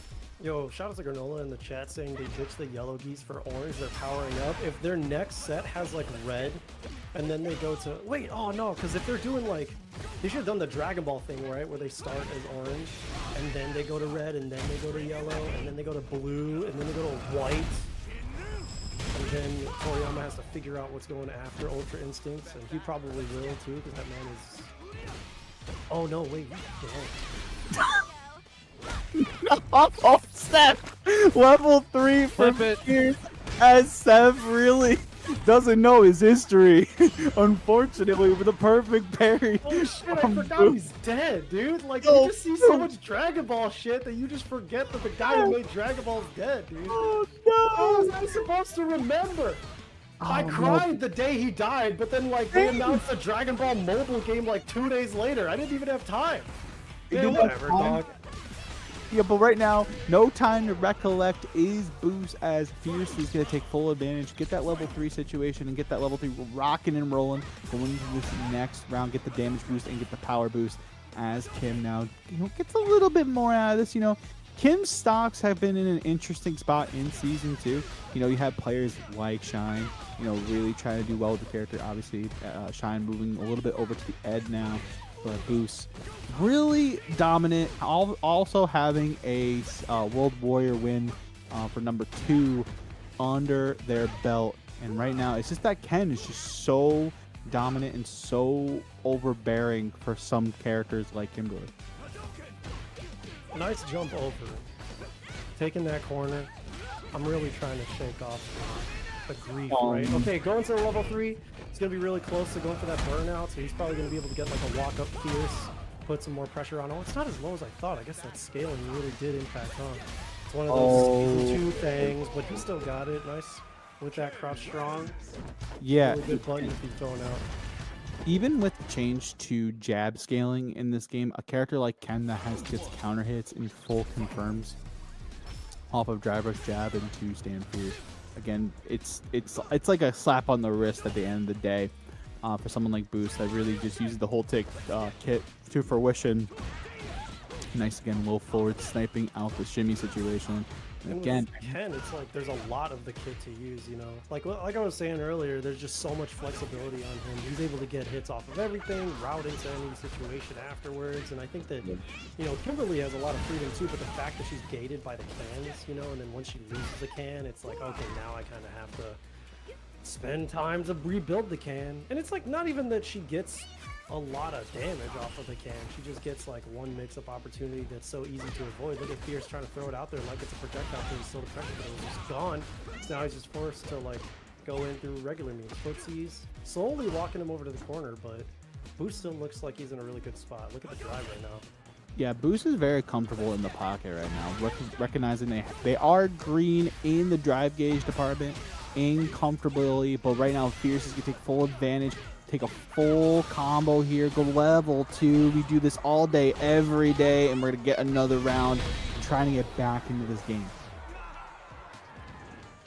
Fierce, I mean, obviously been one of the strongest Kims, if not probably the strongest Kim globally. I think that I would say Fierce is probably like the best Kim in the world.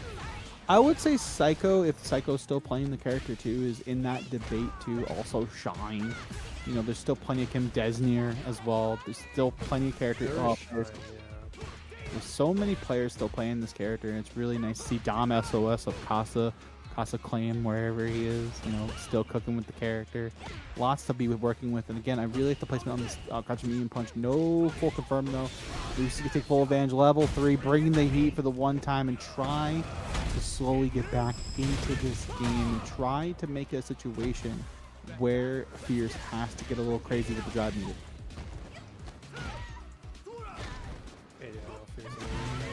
Forced to jump out with the cross cut, even though he's out of the corner. Nice tech on that throw, knowing it was going to be the last thing to do him in. Fierce. Like, again, the snipes. The rifle is locked and loaded with that low forward, and Boost is a marksman at the end of the day with it. And right now, Boost, again, perfect parry. Boost just knows all the ranges that they need to sit at in this matchup, and you can see how comfortable they are really feeling. You see the walk back to bait the jump situation as well, just in case. Boost is just really in full control right now, and it's hard to contest with stuff. Yeah, I mean, it's just like forcing Fierce to play footsies, which he knows he doesn't want to do, right? He's just really waiting for him to whiff any button. Fierce is like trying his best. He doesn't have a movement speed buff, so he's got to kind of just like play nice with it. Oh yeah, nice. Yeah, go for that forced knockdown into the juggle. It doesn't do a lot of damage, but it gets you out of there. A nice punish on the landing frames there. Hopefully he has enough with the Shippu. Oh no, he didn't even get the route into it, and he just goes for it. Like not even a button into it, just the elbow into the level 3. He's burnt out already, so he's able to put that pressure on. The only thing he has to watch out for is the wake up supers. But oh my god, you see Boost, he's buffering. Yeah, Boost is Boost buffer. Boost be buffering. Big old Boost buffer, and right now it's going to be buffer. Right into DP. All right, Boost buffer taking that one a clean 2-0 over Fierce. Pretty sick. I thought this was all-time low for a second. Yo, could chat hear the radio stations that are on right now? The GTA radio stations that we got going on behind the scenes? El Doctor. No. I didn't realize. Oh, word. My bad. I'm sorry, Chad. I sounded like a mental person. We're here. We got our own radio station going on back here, and I heard it, and I was just like, "Yo, this is sick." I like that. I like that. The W to indicate that Boost got the W. Smart. But right now it's going to be Paladin coming up to play against the Elder Goose. We haven't seen Elder Goose yet on stream. Again, another Aki that's been making the waves, as well as Carson is the answer on the online circuit campaign. We cannot forget about them as well. Really making the character work for them. But better be orange. It better be orange, dude. What if it's not? I'm pissed. I'm so mad. They don't have a team name. They're not matching geese, bro. Like, the next 2XKO bracket that they have is going to be a mess because they have no coordination, dude. They're going to be bursting at the first hit, getting each other killed, tagging to death. Elder Gooses be like, all right, I'm chilling. Look at this full screen, just go for zoning. What are you going to do? Full jumping. That's what he's going to do. Right? The jump, the sweep for a safe jump situation. I really like that from Paladin. Really, again, he's been on the ball with this character ever since Season 2. I always talk about the first person to win a Season 2 bracket is Paladin, taking down the first TNS of Season 2. That was really cool to see play out. And again, Paladin, just the fireball control, kind of recognizing where they need to be on screen. Elder Goose, though, trying to be the head goose, but it's being ODDP to reset the situation. Oh, yeah, the forward. That was so tight, dude. You never see that normal unless it's like specifically to bait a throw. And it tucked over the low and got him the win. That was so tight. Yeah, I just really like the placement and the where Paladin likes to be. Right, I keep talking about it because it's just how this game plays out in so many different ranges. It's how you feel comfortable at the end of the day. Super comfortable to hit that perfect parry, by the way, and bring Elder Goose to the corner, try to get something started. The regular DP to keep Elder Goose in the corner, and Elder Goose fighting their way out of the corner, trying to get something to happen. But the impact to be right back at you. Full confirm here. We really like this to see this as well. Gonna bring the drive gauge relatively the same though. Yeah, parried on that safe jump situation, so I think now it's going to be putting some information in for the Goose. Going to turn that in and try to apply pressure afterwards. Yo, he just did stand fierce out of the drop.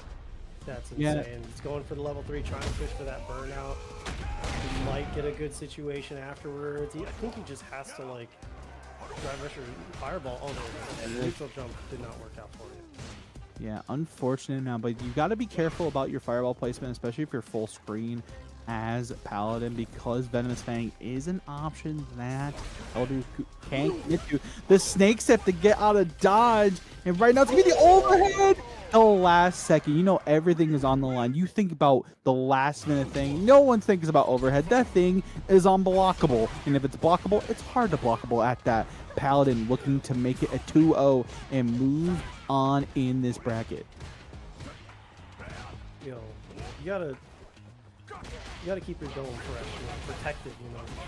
You gotta get a clean haircut. You gotta make sure it's clean. You know, you gotta make sure it's presentable at the end of the day. You know, it's all good things that have to be happening again. Dude, watch your dome, man. It's 8. Look, I think that Elder Goose might be a little shook up. He's got the reaction to be able to parry away from the DI. I think that those are the things at the top of his mind. Paladin is just able to like tack on little bits of damage that all have led up to that one situation. And what was that? What was that? The DP evading the Serpent Lash was something that I did not see on my bingo card in 2024, but I'm here for it. And Paladin using, again, reuse toolkit, 2 immaculate feats. And again, the light DP is going to come out the anti-air. I'm not going to say that that was intentional. I'm not giving Paladin that. I think that was fortunate, but not intentional. Damn, the chase down to bring him back to the corner. Where are you going? You slippery snake. Oh, here. no. That's dead for sure. No, the drop, brother. Yo, that was BM. That was rude. That was absolutely bad manners. Somebody ripped the cross necklace off of this guy's neck. He lost his Paladin status. That was evil, dirty. Paladin of who? Which side? You know what I mean? What's an evil Paladin? A warlock? Technically? I don't know. I don't play WoW. I'm not a... You're not a WoW? No, I'm just playing. I play Paladin in Final Fantasy, so it's like... Oh, see, that. I have no idea. There's no Warlock in Final Fantasy because our game is sick. That's why. But... I don't know. Anywho's, that's going to bring Boost and Paladin the win and actually lock them into our top 4 winner side. So congratulations to them. Elder Goose and Fierce are going to be jumping down to the loser side of the bracket, trying to fight their way together and pull their way to a top 4 Signs of Life. Yeah, speaking of that, let's get you guys some updates on the bracket. We've got what is that? Carsonist and Mozart still facing off against La Grasa and the Mamba. Yeah, you also have Mike. Like those are the same name. I don't speak Spanish, but it's okay. Anyway, you got Eureka and Jimmy DR going up against Play Guy and Dodongus. I have Chicago bias, but not Play Guy bias. Hope you lose, Play Guy. There's also Kuma and Colibri. I have Colibri bias. Let's go Colibri against Jazdiro and Zero Mex. And then we got Mike X and Chris CCH, who are surprisingly on the loser side of this bracket, against Young Matt Teen and D Answer. Everybody that I just mentioned is fighting for their lives in the loser side of the bracket. Yeah, and one thing I want to know about Mike X and Chris CCH, they actually lost to Elder Goose and Fierce to get into that position. So it's really interesting to see that kind of come to fruition. But we're getting to our next side of winners. It's going to be Peru and 801 Strider versus Enzo the Hokage and Complex. And Peru and Enzo are going to kick things off in this side of things. The winner of this set gets to meet Paladin and Boost in the winners finale. Here we go. Peru on the demonic, notorious Lily. The Satsunino Wind Spirits are out. Little Mexican Child versus Little Mexican Child. Ay Dios mío. Anyways. I just said I don't speak Spanish, and here you are trying to talk to me Spanish, bro. That's that's all I know. Paired me with this guy, dude. I don't know. I heard his name is Brad Muse, which shout outs to him wherever they are hanging out in the production side of things as the SPD comes into play. Peru. And listen, I've had the pleasure of playing against Lilies recently. And I recognize that this matchup gets a little spooky, but Enzo was like, you know what? Listen, that's cool, Floki. Shut up. I know what I'm doing. Peru, I think, tried to go for an anti-air and then ended up whiffing a command grab, which gave Enzo that round for free. So now look at Enzo. He's playing with a lot more confidence. Wake up, command grab? Peru, you're something different, bro. Force the drive reversal out of that mix-up. Not trying to take that whatsoever, and I respect that.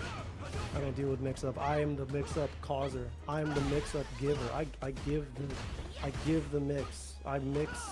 I'm the mixer, not the mix. The mix. I'm not mixed. I'm not mixed. I don't mix. I give mix. The mix belongs to me, not you. I don't look at this. All right, nice. Okay, low forward routing into the limit. Yeah. Well, we already know, but my man Peru got hit with the low forward mix. Unfortunately, got mixed and baked right up in the oven. Level 3. Put his foot in that. Put in any. Go. I'm not gonna finish that sentence. Bunch is gonna be like, Floki, what the hell did you say? There are children on the screen, bro. I know. What's the matter with me? Oh my goodness! But what's wrong with the situation, though? Enzo putting Peru in a really bad spot. Again, really boxing out with things like the run step kick. We've been seeing that a lot more recently from players like Boost, like Angry Bird as well. But right now it's gonna be Boost. Peru go for the SPD. Listen, there's too many Ken players already on screen. I don't miss it. But there's the break though. Okay, nice. Neutral jump from Enzo. Bring it to the corner. Hopefully no wake up. Oh, that was a wake up something. And Enzo kept it airtight, going for the throw, and is now at set point for his side of this set. Yeah. What is what? What do you call it? It's a match. It's a set. But then when it's a team tournament, you got two different people. Is it a full set? I would say a game. I would say a game. Also, I would also say we're playing the game of the winds, the Condor Spires, getting the wind stocks. One thing to note that Peru and these two have played in a FlyQuest set and a bunch of other online tournaments before, right? You know, so they're very comfortable with each other, really comfortable with ranges that they like to sit at, and really feeling each other out as the set goes on. The Crouching Fierce is going to find its mark, does not get the level 3 though, but we'll get the 50-50 situation. SPD on deck as well. Again, the walk up, you have that much confidence to walk up OD SPD in the anti-air to clip it up. Listen, that if that's not a chef's kiss situation, I don't know what is. Peru still in it. Grappler's getting gasping. Like all right, I get it. Okay, I understand.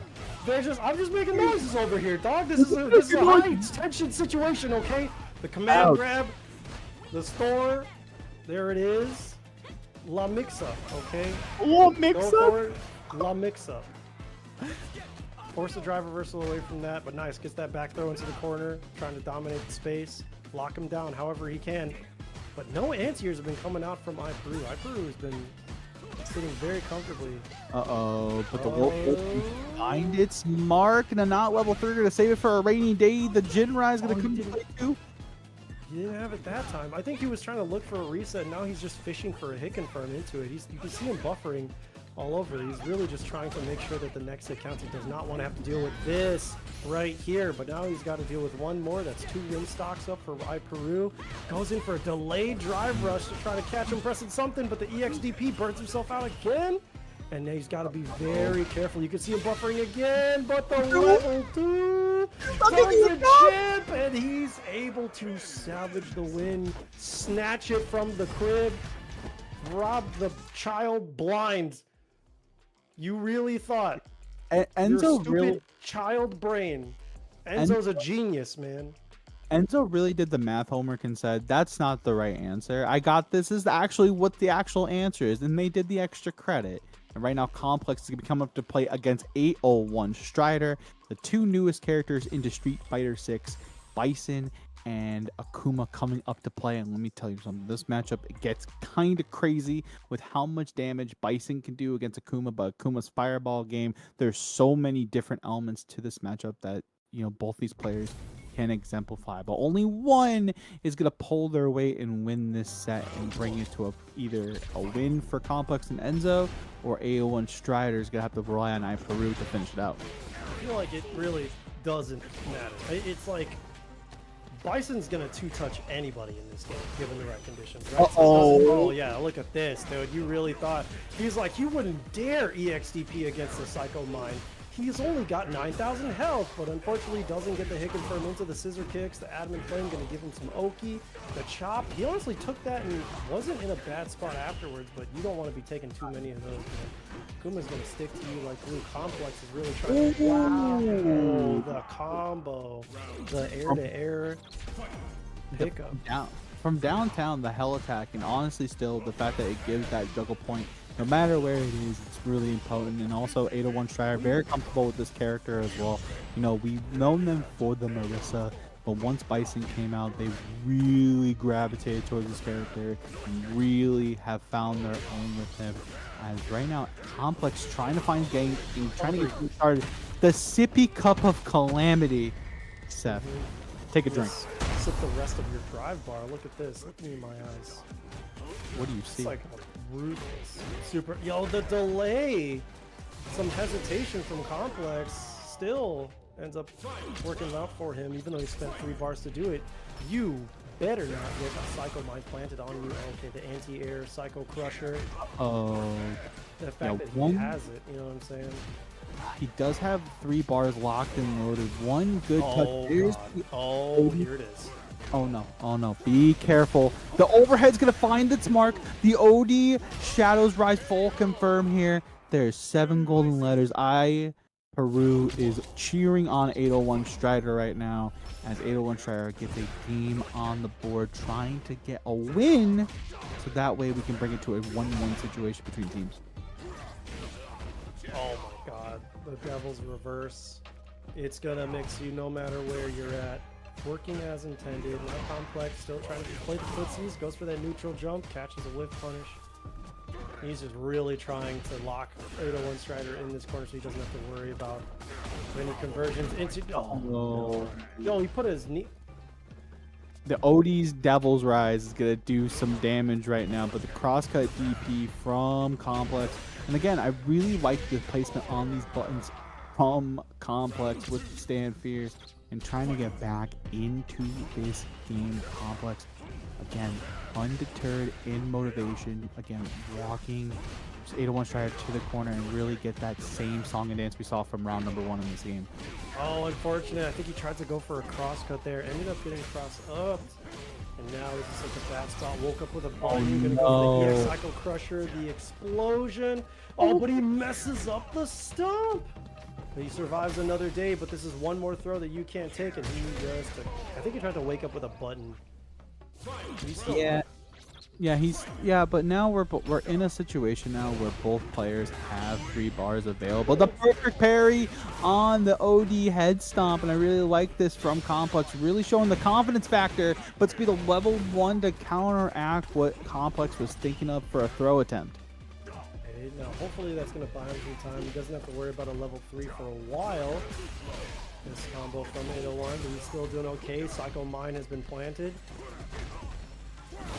Oh, but he's not going to fall for it twice. He was just ready to escape that, but the wake-up jab from 801 Strider going to be able to put on the back fist combo. He built that level 3, and he's going to route into it, netting him a win for his team. Trying to get that one more to be able to move on into top 4.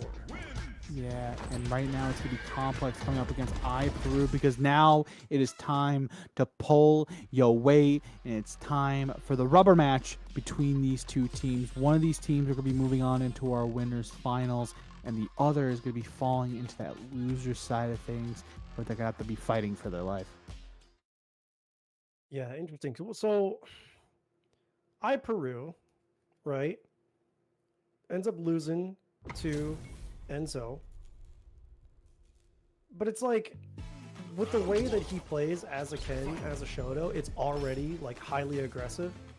Yeah. And that's exactly what Akuma wants to do, right? They both can kind of default to the Shoto footsies, but Akuma's in your face all the time. And Peru or Lily overall just doesn't have that many defensive options, so Complex has to make sure that he keeps his hair tight all the time. Yeah, and again, we were talking about it before, and you want a demon flip and a chop. The corner control that Complex loves to establish with this character. Obviously, you've seen players, Meta RD was doing this today, as well as Daigo, you have NL as well rocking the character. Just the overwhelming pressure this character can provide despite the low health at times.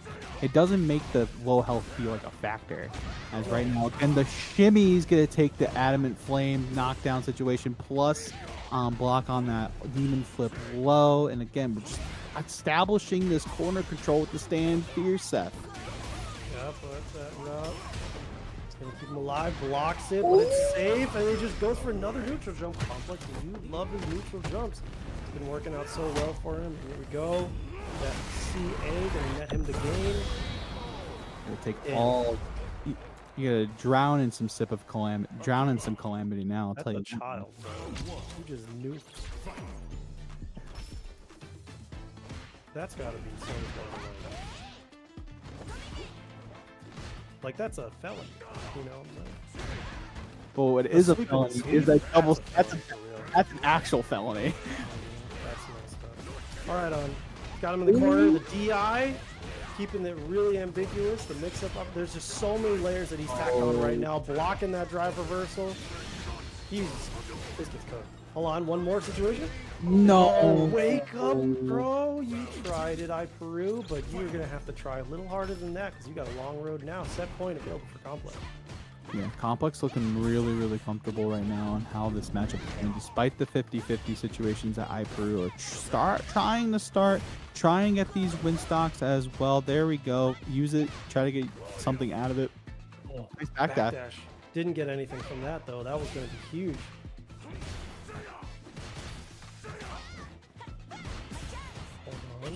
Looks like Peru's sitting in a much better spot. Goes for the dive without any stocks and ends up working for him. So now hopefully this momentum works for him. But a back throw after the perfect parry. Right now, we're right now just trying to do some air movement like we're playing 2XKO, and right now it's Complex gonna take the sweep situation, trying to shimmy, but right now Peru checking that shimmy and gain those plus frames off the Condor Spires. Trying to get something rolling. Empyreans ends through, and it's not gonna be enough. The one last guess on both sides of the coin, but it's the OG Condor Spire to keep Peru in this game, Seth. I wonder what he pressed. I wonder if that was a reaction to the EX Condor, or if he was just trying to poke with something, but Peru tied up the rounds. Now back throw into the corner. Yes. Oh, this is the momentum that iPeru was looking for this entire time. Making that comeback was all iPeru needed, because here comes the plus pressure. Here comes the ODSPDs on top of it. And right now, this is going so close to the chest right now. Either one of these players can't get it. My Walker's gonna take a mile. The Crouch Fierce Condor Spire finds its mark. iPeru back in it. That was sick. I mean, like, taking a page out of his own book, right? With the neutral jump. You see he neutral jumping over there, and he's like, I got one too. But he's got the additional tool of being able to dive across the screen. Ends up baiting that DP. It was such a great layer, like, you know, answering to the layers. Yeah. Responsible information, but it's looking better for Peru right now. Yeah, Peru really feeling like they're chefing something up, something devious. And again, getting the reset into the regular SPD this time around. And again, just really applying these different layers of this mix-up that Willie, as a grappler, can really apply. It's something so simple, but yet so effective. He's looking really good now as he's being able to block iPeru down into the corner, not even needing the level 1, and he's back up at set point. Trying to secure it this time for Wheels. Yeah, for real this time. And right now, both have level 2 engaged. Both have a really solid level 2.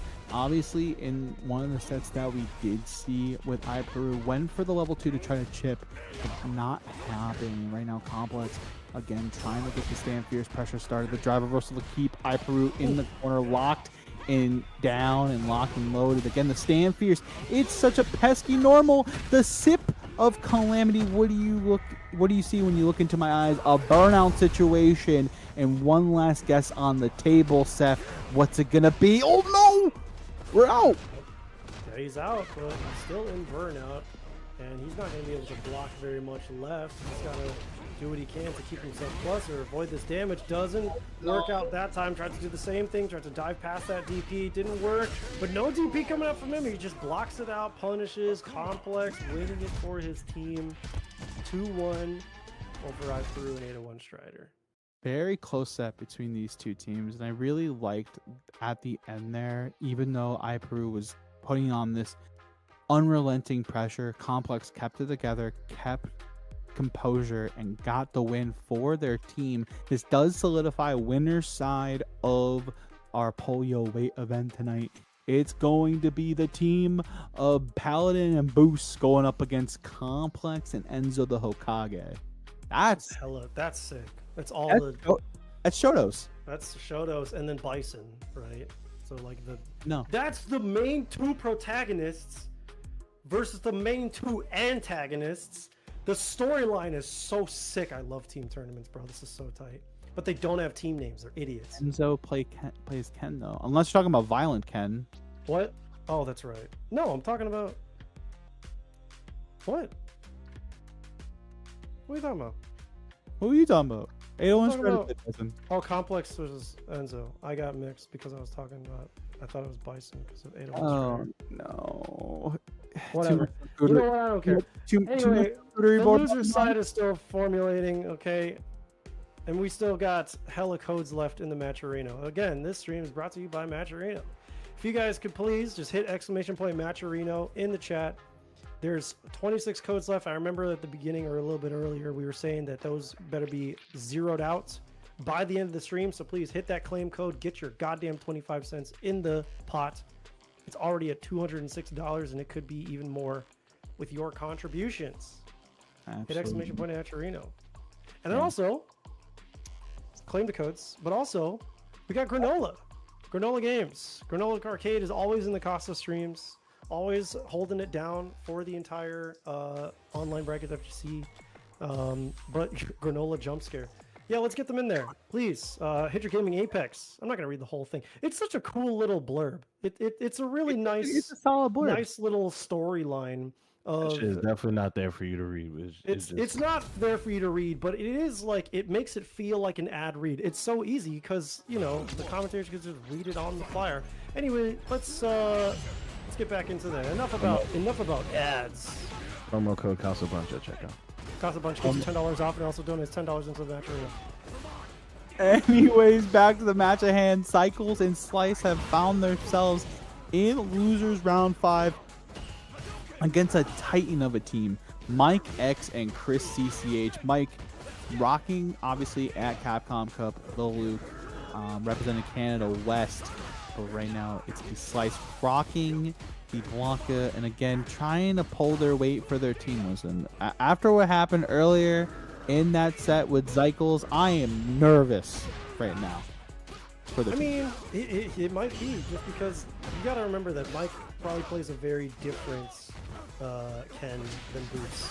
And you're starting to see it. It's just like the ways that he's dealing with Rainbow Ball are not the same. A little bit more overextensive.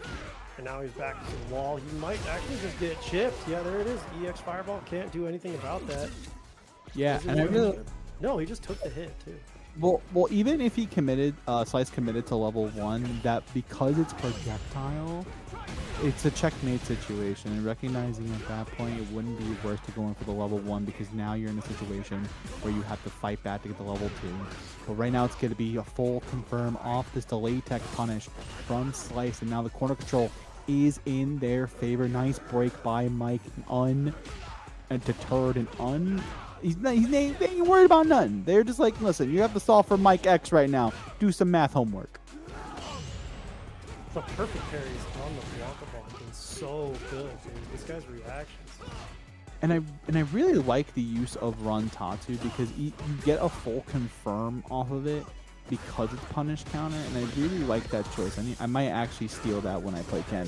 But the level 2, the beast has been unleashed, Seth. And right now it's gonna be this quarter control, and Slice looking real comfortable. But the break, and Mike is out just like that. Oh, back throw to react to remove the sandwiching situation. Yo, the DP on the Blanca ball. He actually got it that time. This man's doing geometry. He's solving for Mike X. But still, trying to stay patient, and that's going to be it. Well, game 1 at least, because he got that neutral jump in. He just wants to be jumping without committing. Y equals Mike X plus B in this situation. Slice needs to figure that out. Listen. And we move into another game. Listen. I'm only half Asian, bro. I can't do math the way that you think I can. I'm gonna need you to stop talking. I didn't even say. Talk about the math, okay? I'm sick of this math stuff that's going on here on Casa, dude. I come here to watch video games, not do homework. Okay? I don't know, man. But right now, Mike. I didn't do well on homework. I'm a little fun fact about me. Oh my god, he challenged it? The doll was activated. He said, "You know what, dude? I don't give a damn. I'll kick your doll anyway." Yeah, and I really like the space that Mike is really combating out against the doll. They have no fear in this regard, but Slice gonna get the side switch situation as well. And again, what a back medium kick, the snipe, the Tatsu. Full situation once again. Here comes the Blanca-chan, but here comes Mike beating out the impact. The drive reversal is safe because when burnout, you get a couple extra frames. Level 2 has been at least. Oh my gosh! One last touch on either side is gonna take it for the other. It's gonna be an ODDP. Uncanned me, Seth. I smelled that ODDP coming a mile away. Like that, it was the next chance that he could get, it had to come out. So Mike X absolutely ready for the Lightning Beast. The DP on that, he's doing geometry. You heard the joke already. I'm not gonna say it twice. It just ruins the joke. No, sometimes you gotta beat a joke down until it can't make the joke anymore. And here comes the throw against Slice. Not really worried. Like, Slice is like, okay, that round happened. It is what it is. But Mike really keeping themselves in a really good spot, right outside of Stand Fierce range. And the perfect parries. Perfect parries on these Blanca balls. So somebody check his eyeballs. I need somebody to go to Mike X's house and see what he's spraying into his eyes to be able to react to this. This is crazy. Yeah, Mike, again, just really comfortable. And this is why they have qualified for Capcom Cup X in the past and looking to make their claim to Capcom Cup 11 this year. Again, it's going to be the level 3, the Shinyu Rippa. One left on the situation, but the stand roundhouse. Wake up DI? Is that what that was? Yeah. You thought that he wouldn't. You thought he was going to like jab or something. You were really hoping. But that was a very bold. You know what that was? I know that was wake up drive reversal. It happens all the time. Yeah. Capcom, if you guys can explain why that happens, because it's not my fault. I'll tell you that. I pressed the buttons you told me to press. It's And definitely I'll not. do it again. But one thing to note right now, Chris going to the Akuma instead of the Ed. I'm really curious as to why. Maybe it's a comfortability in the matchup. Wanting to play to the team a little bit more, right? This is Team Shotos. You got a lot of those tonight, but that's the beauty of Street Fighter 6. Like all three of the Shotos in Street Fighter right now are super strong characters, and you see that, and especially with their matchup spread across the board, it's really shown why they've been very dominant.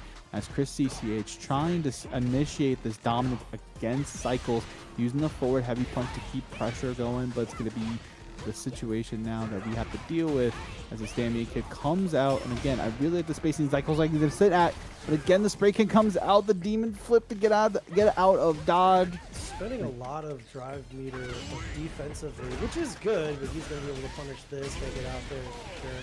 Yeah, Chris CCH was, he was trying to tap away the parry from the bomb. You had to go for the drive reversal. I think that Chris CCH is like really not trying to deal with any, like he's respecting Zykl's offense a little too much with his own meter.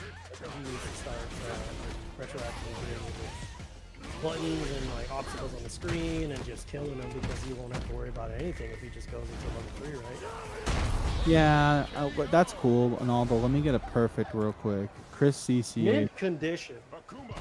Mint condition, sippy cup of calamity has been consumed, and Chris looking to make it a situation where Zykl's is, again, this is loser side. Loser of this has to go back to rank, tell their partner why they couldn't pull their weight, and right now Chris just unrelenting in pressure.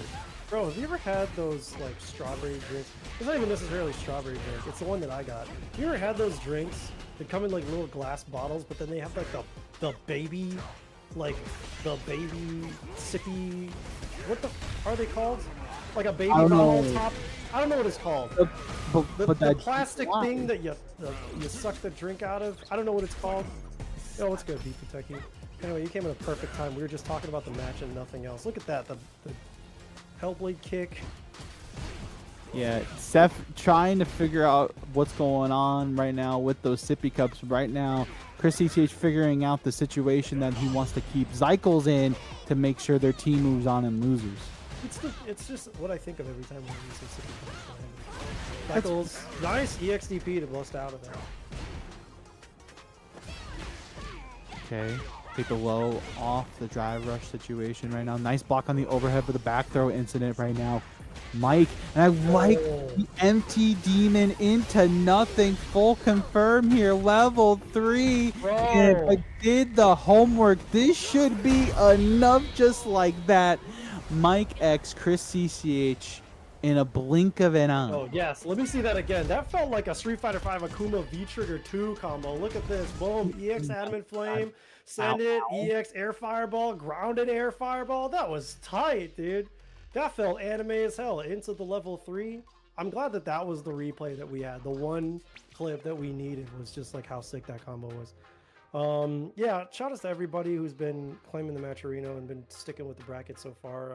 This is a really fun format that has not had an appearance on Casa in a minute.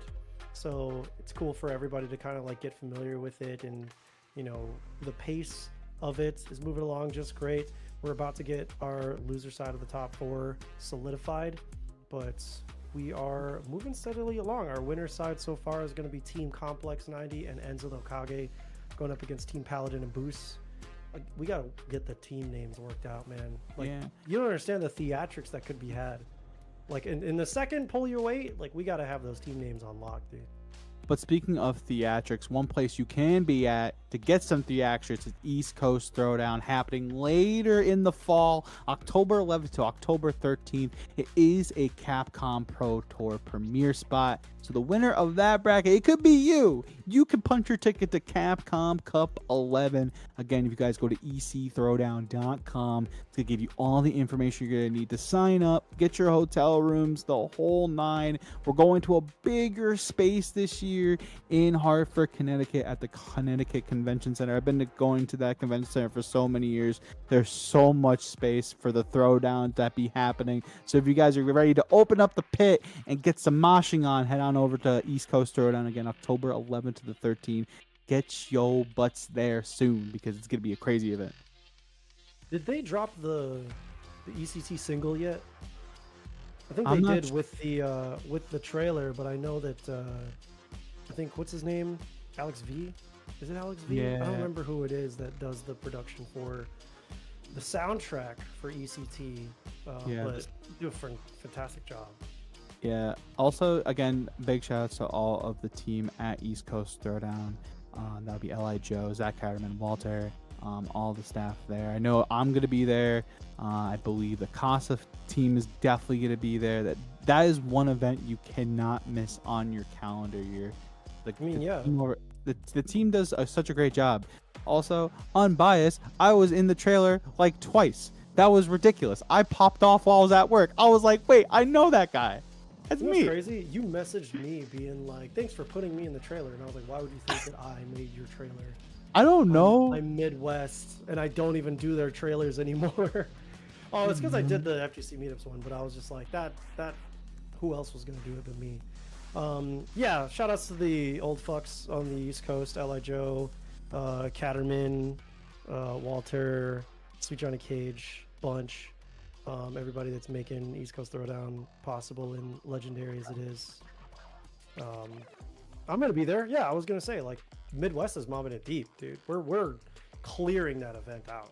A lot of us are going. Yeah. I think that the only thing though is like, I'm going, and I'm gonna make like a trip out of it because I love being in New York in general, and like I got friends in New York. We got a place to stay while we're in New York too. I did not realize how far Hartford, Connecticut is from New York City. I mean, you can just take the train into Hartford if you really want, and also the airport. Train ride. The airport is literally right there, dude. I can come. Listen, I will come pick you up from What airport. Hartford has an airport. Yeah, Hartford has an airport. I'm dumb, dude. I don't know what the East Coast has. I don't know what it's got. I feel like it's just like, yeah, everybody just goes to New York and then just drives out because there's nothing else, you know. Nobody flies to Philly. They just fly to New York and then they drive. Nobody flies to wherever. New York is the only thing that's out there, and then they just drive everywhere else. No, I'm just playing. Well, a lot of great options out there for food as well for East Coast Throwdown. Again, in the center of Hartford, so you have a lot of different choices for food, a lot of different things you can kind of get into. Again, it could be a great weekend out there. Obviously, big shout outs to you. I know you're running Roundhouse later this year, as well October. Running. Shut up, Seth. I'm being nice. I'm being nice. You know, I'm telling you to shut up. I can. That's crazy. No, in terms of like food options out there in Hartford, Connecticut, what are your favorite things? So there's like a variety of, like, there's so much. I have no idea, you know. Yeah, like, granted, I know more from like the southern half of the states, like New Haven, because like that's like my like shtick. Like, if you come earlier to ECT, I will 100% take you to New Haven. We'll get some food. We'll get some actual good pizza. I said it. I'm sorry to break some hearts. New Haven pizza is the best pizza, and I will not take no for an answer right now. Listen, you can at me at It's Floki on my Twitter/X and tell me I'm wrong. Look, you're not the first person to say that, but the more people that say that, the more it's a problem, because you guys are really overhyping that pizza. I'm gonna go there. I'm gonna be like, I'm gonna have that pizza because everybody and their mom is talking about how this is the best pizza ever. It's better than New York slices, it's better than Chicago slices, and a lot of people already misunderstand what a Chicago's pizza is. Everybody thinks it's a deep dish casserole. It's not. That's not our pizza, bro. We got the tavern style. You got to go to a bar, just straight up. You go to tavern style. Tavern style. That's a Chicago style, dude. That's interesting. That's what we have here. I mean, like deep dishes. Yeah, it's like that's our novelty, but it's like we're gonna talk about that about as much as we talk about a shot of Malort. It's not that crazy, but like New Haven is getting talked up a lot, and if I go there and I have a New Haven slice of pizza and it doesn't like blow my shirt off, like it doesn't make me grow hair in places I've never had hair before, and it doesn't give me like a new perspective on life, it doesn't give me like a nice accent, a full beard, I've always wanted like a full. I forgot that dude's name. He plays Jeff Krasinski. I want a Jeff Krasinski beard. You know what I'm saying? Whoever plays Mr. Fantastic, or he played Mr. Fantastic before. He's also in The Office. But anyway. Oh yeah. Fireplace. But yeah, I better have a slice of pizza that does that shit to my genes. You know what I'm saying? It better like permanently alter my genetics. And if it doesn't, your pizza's garbage. I'm sorry. Yeah, no. High expectations. That's what you guys are doing. To it. Listen, I know we're gonna see each other a lot. Listen, we do a lot. And for those who are just tuning in, this is Loser Side Action. My name is Floki, and I'm here with Seth. And we're here to guide you guys through the rest of this polio weight event. And we're getting our next match lined up for you guys. It's going to be Carsonis and Mozart going against No Probte and Adrian. So this is, again, loser. This unfortunately has to go back to the DMs, figure out what happened, what went wrong, and maybe go back to ranked. I don't know if they'll even go to the deals. I mean, that's what's good is that we're settling, like, who is your best teammate now, right? Like, this is going to be the formative phases, but Carsonis and Mozart might be like, you are not the teammate for me, bro. How are you getting demon teleport grabbed, bro? Oh, the full send slide. I like that. Yeah, it's a formative process, right? It's people are starting to get comfortable now with the regular appearance of Pull Your Weight on Casa. So hopefully that means that they're going to be like, finding their dream teammate, finding a guy that's not going to just eat that jump in from Tay and pull their weight. Yeah, we don't want people that be just taking jump ins right now, but No Probte, like just kind of chilling, just taking the sweep right now, and again walking Mozart to the corner, and again does have level 2 just about ready to go in whenever they need. Again, No Probte, just playing the fireball game we've seen all night from them. Again, we're going to jump in. Again, nice check though. Mozart trying to get something rolling, but the DI is going to find its mark. Adamant Flame to bring Mozart back to the corner, back to the timeout side of things. And oh no, the air ball is going to find its mark. And Seth, this is kind of looking like a situation we've seen earlier with this Akuma Blanca matchup, and the level 3 is going to find its mark. That mark right there? That mark right there. The mark in his teeth? Yeah. Blanca's got jaw problems. I feel like Akuma did him a favor.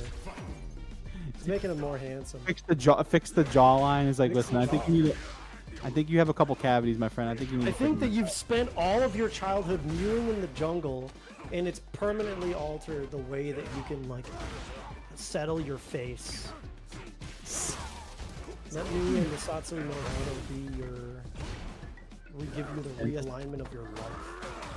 But right now, we're realigning the drive bar as Mozart going to take the parry throw situation. Again, oh my goodness, that roundhouse hit at the last possible frame. But the top! Look at how much, blow him a kiss. You can look at him with a backwards glance and kill him. There we go. Nice. Good stuff. No Probte. Just jab checking that. I'm surprised that Mozart went for a drive impact there. That was like probably the most dangerous option to do. Yeah, especially at that life deficit, right? Because now that's on the board for us to think about. But No Probte to get the teleport command throw rocking as well.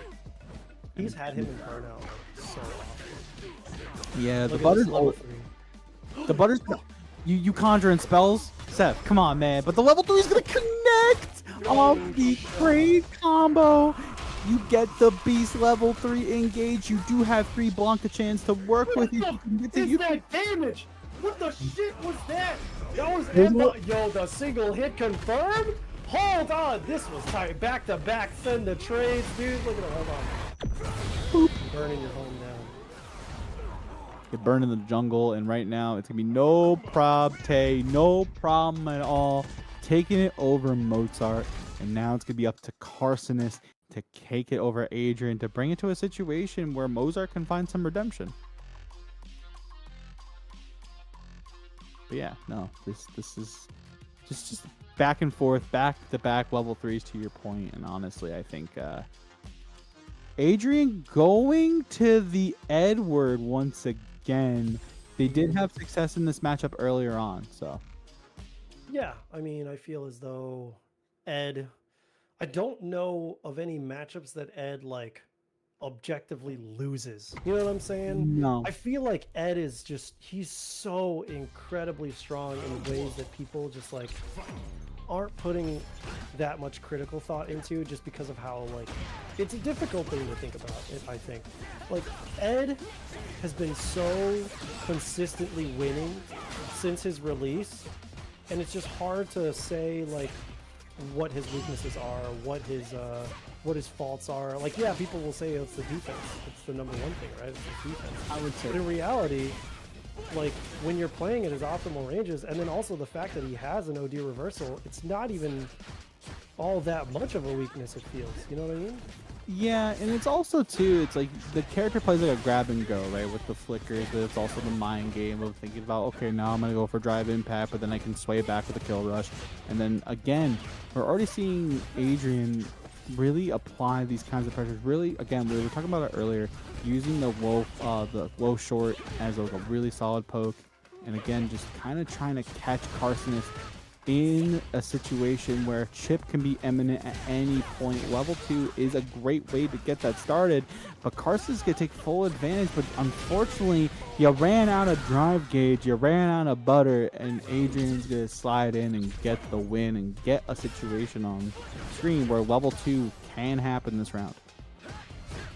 Yeah, very easily said. I mean, that's kind of the one thing that Ed's have going for him, and nice that crouch medium kick, crouch medium punch, but no routing into the level 2. I think he just didn't want to spend that EX, but he's going to go for it there, no problem burning out. He's going to get him in the corner. Here's that decent, appropriate start, but yeah, not going to have anything to follow up on. And yeah, as I was mentioning, people picked up, they found like a new decent combo yesterday, and like as you said, ends in a safe jump, which is absolutely ridiculous. Meters back on deck, probably going to try to route. Nope, no routing.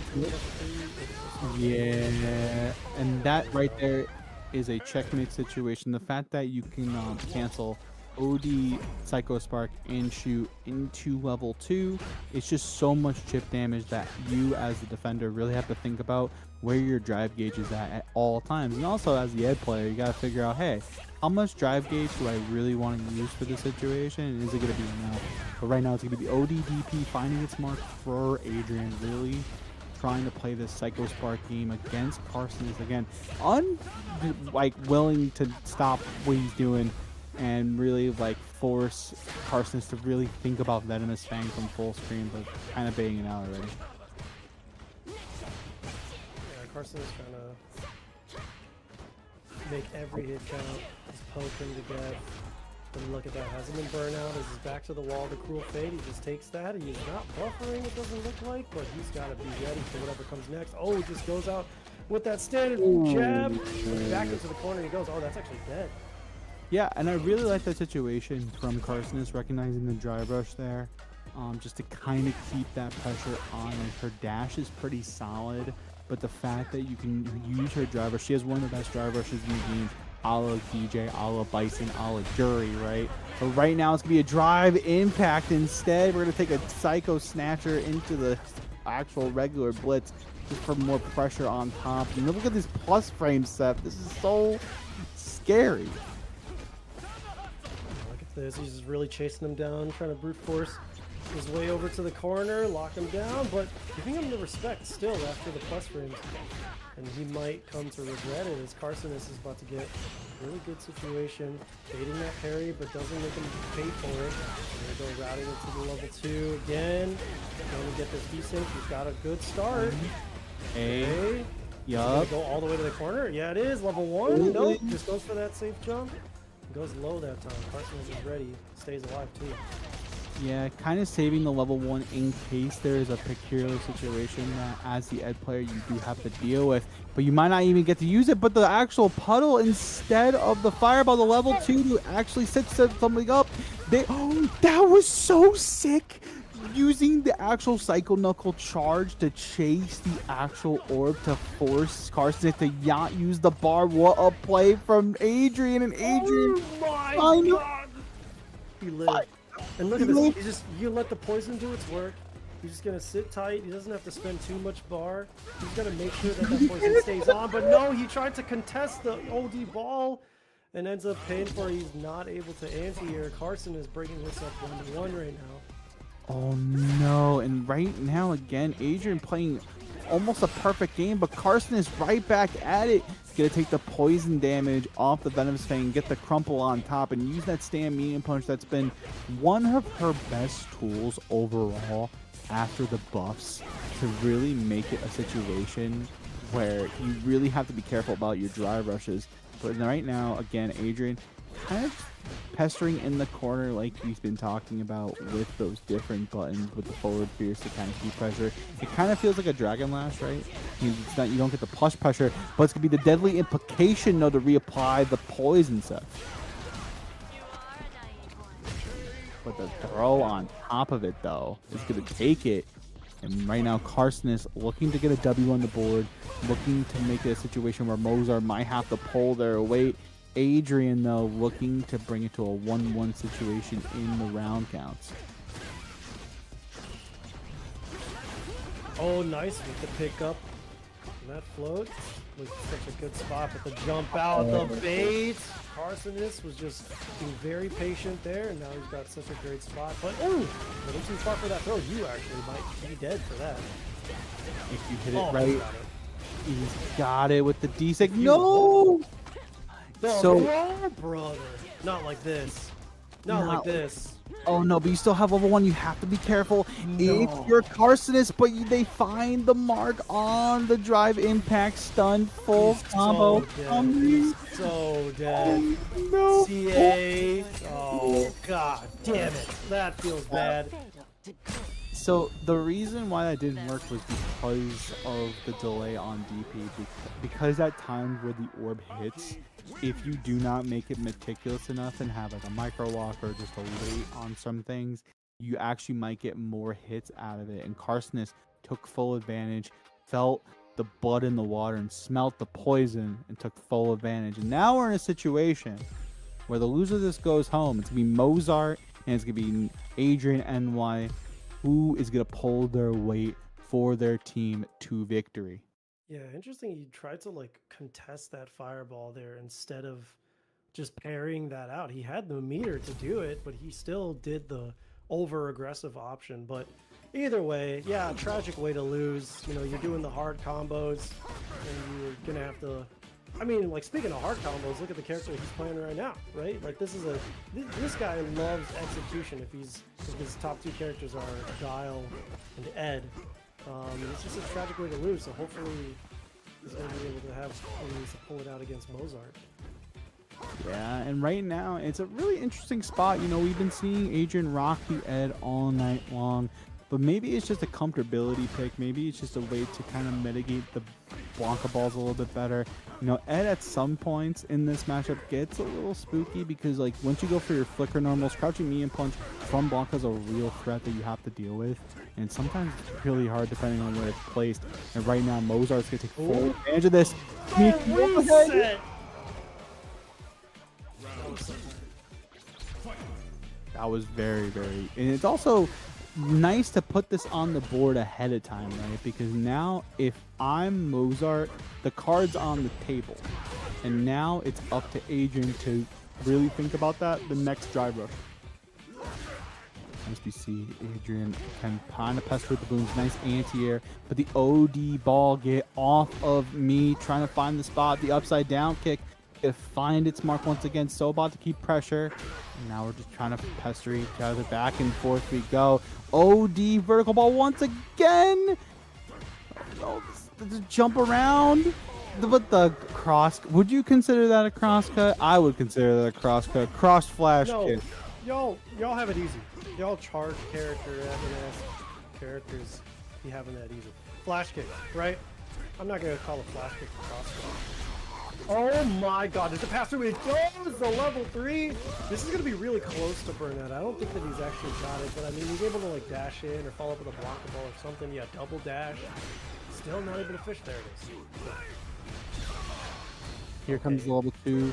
Screen freeze to get the booms rocking and rolling as well. And now we're in a spot where the burnout is slowly trying to be completed for Adrian, but he's not going to see the light of day. Unfortunately, the overhead once again comes to fruition. Mozart playing a symphony in game number 1, and do we see the switch to Ed? I mean, we might not. Yeah, I was gonna say, like, I don't know if Ed is gonna do any better in this matchup against Blanca, because Guile is, right? Because Guile is already, like, with the presence of booms, it means that Mozart has to take a little bit more risk, and even on a read to be able to navigate them depending on the spacing. So Adrian is kind of sitting fine. It's just he's got to stop tragically getting his dome cracked. Yeah, there's just a lot of key situations that Mozart is just taking full advantage of the overheads, right, and converting it to big damage. But there's a bait on the vertical ball, and right now, again, nice shimmy. That's a great start for Adrian for this round. Level 1's going to get it done and maybe bring the momentum back to his side. Just barely enough damage. All right, looking a lot better for Adrian. Yeah, see that? He tried to slide, but he has to be like more preemptive with it when it comes to the spacing. So, yeah, he has to go like for these tricky resets, these tricky screw positions. But again, Adrian with that spacing, baiting out the burn him out too. This is real bad. He better be buffering that level 1. No, he just took that hit.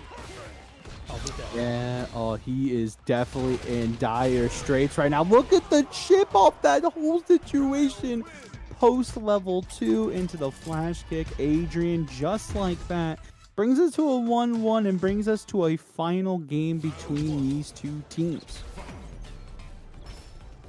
Yeah, just like that, right? We're at the last one. They're really, both of these guys are really trying to pull their weight right now. Look at that. See, just far enough where he's able to react and full send that slide.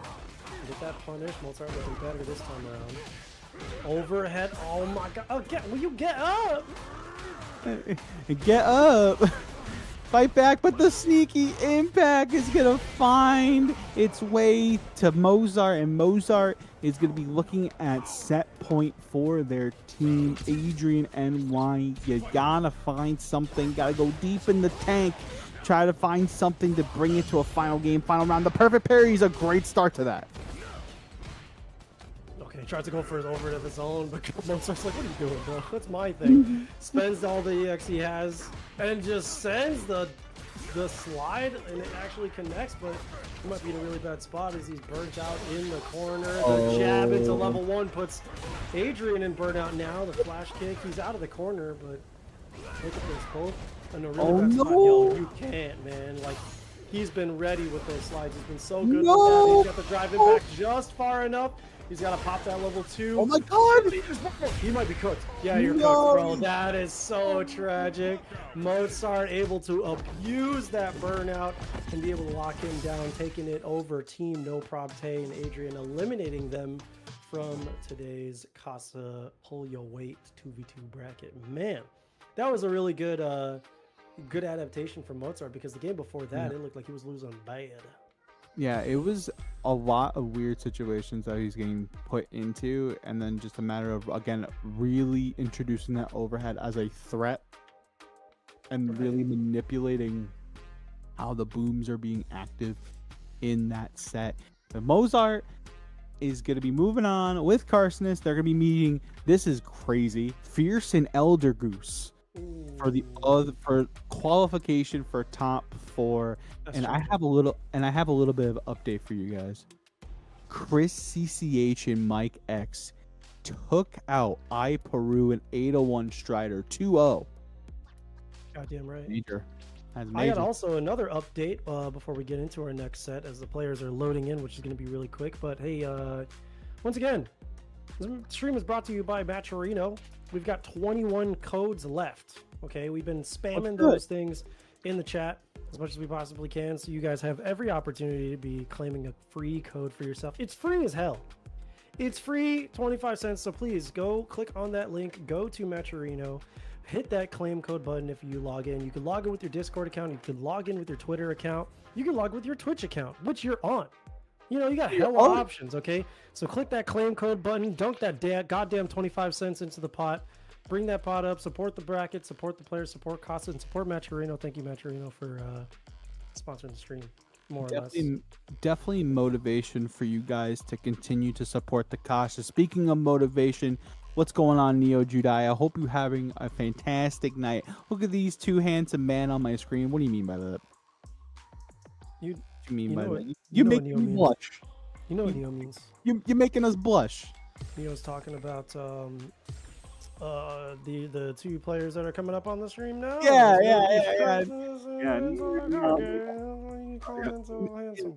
That's some guy from the Midwest and some guy from New England. Like that's fine. That's cool. New England. Yeah. God. Is there a distinction between New England and the East Coast, like at large? Like, is there a difference? No. No, but it's gonna be you're just being though. Extra, you were gonna start fights. There's definitely a difference between East Coast and New England.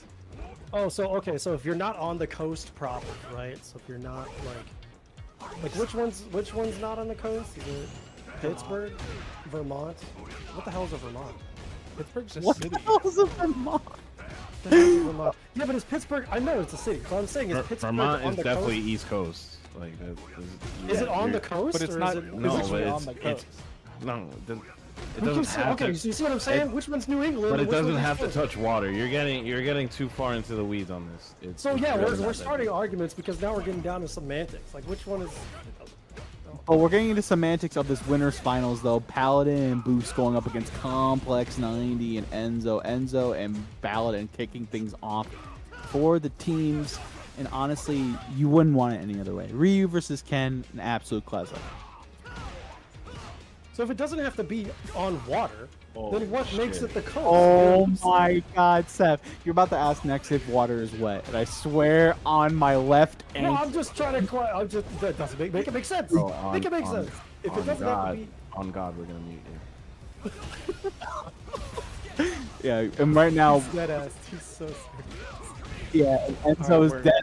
Taking this full confirm here, but we're gonna take a throw instead. Enzo, 1-1. Both have 3 meters locked and loaded. Okay, great. First game in the set so far. Paladin really trying to keep the lead that he had in the winner's side of this top four. Top four for the teams. Technically, first team. Technically so, but right now it's gonna be a perfect parry on the fireball, and Paladin's gonna slowly walk Enzo to the corner. There's the ODDP though to keep a situation. You were talking about this button earlier. Forward roundhouse coming up to play and keeping that pressure rocking and rolling. The Hasho is gonna get the pressure. Oh, no, so close. It was so close. No cross cut either from Paladin, so now his back is to the wall. Enzo, this is exactly where he shines. He shines so well in these very close strike throw situations. He makes it so ambiguous as to whether or not he's going to be able to go for it. He's still able to connect. Oh, EX Dragon Lash, it's not going to do enough, but one more guess, and he's wrong. And the back throw coming out from Paladin. Paladin, he's still got the meter to close this out. He's not out of this just yet. The fireballs are coming out, both about to be in burnout, but the impact last second, unfortunately, didn't have enough actual health to deal with it. Enzo shining bright like a diamond in that first game. No Rihanna.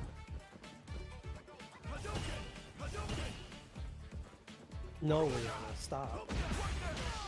No, Rihanna, no. Alright, Paladin. Uh-oh. Stand light kick. Okay. That's him so much reward. Just look at the position he's in now. We all the punish. A little too close for comfort on that toe tip. Yeah, the step kick is negative on block, so the fact that Paladin was ready to punish at that range was immaculate too. You know, just kind of setting the standard for the set, right? It's like, okay, like I know that this is punishable and you can't do this just for free. And it's just really just checking a box in this matchup at that point. Look at that nice Paladin. The lockdown is standing at that perfect position. Oh, bro, you just let it rip. You're dead for this. He doesn't even have to spend a super bar. He uses so much. Spend all of his resources. I mean, really hammer it home. What are you spinning for, dude?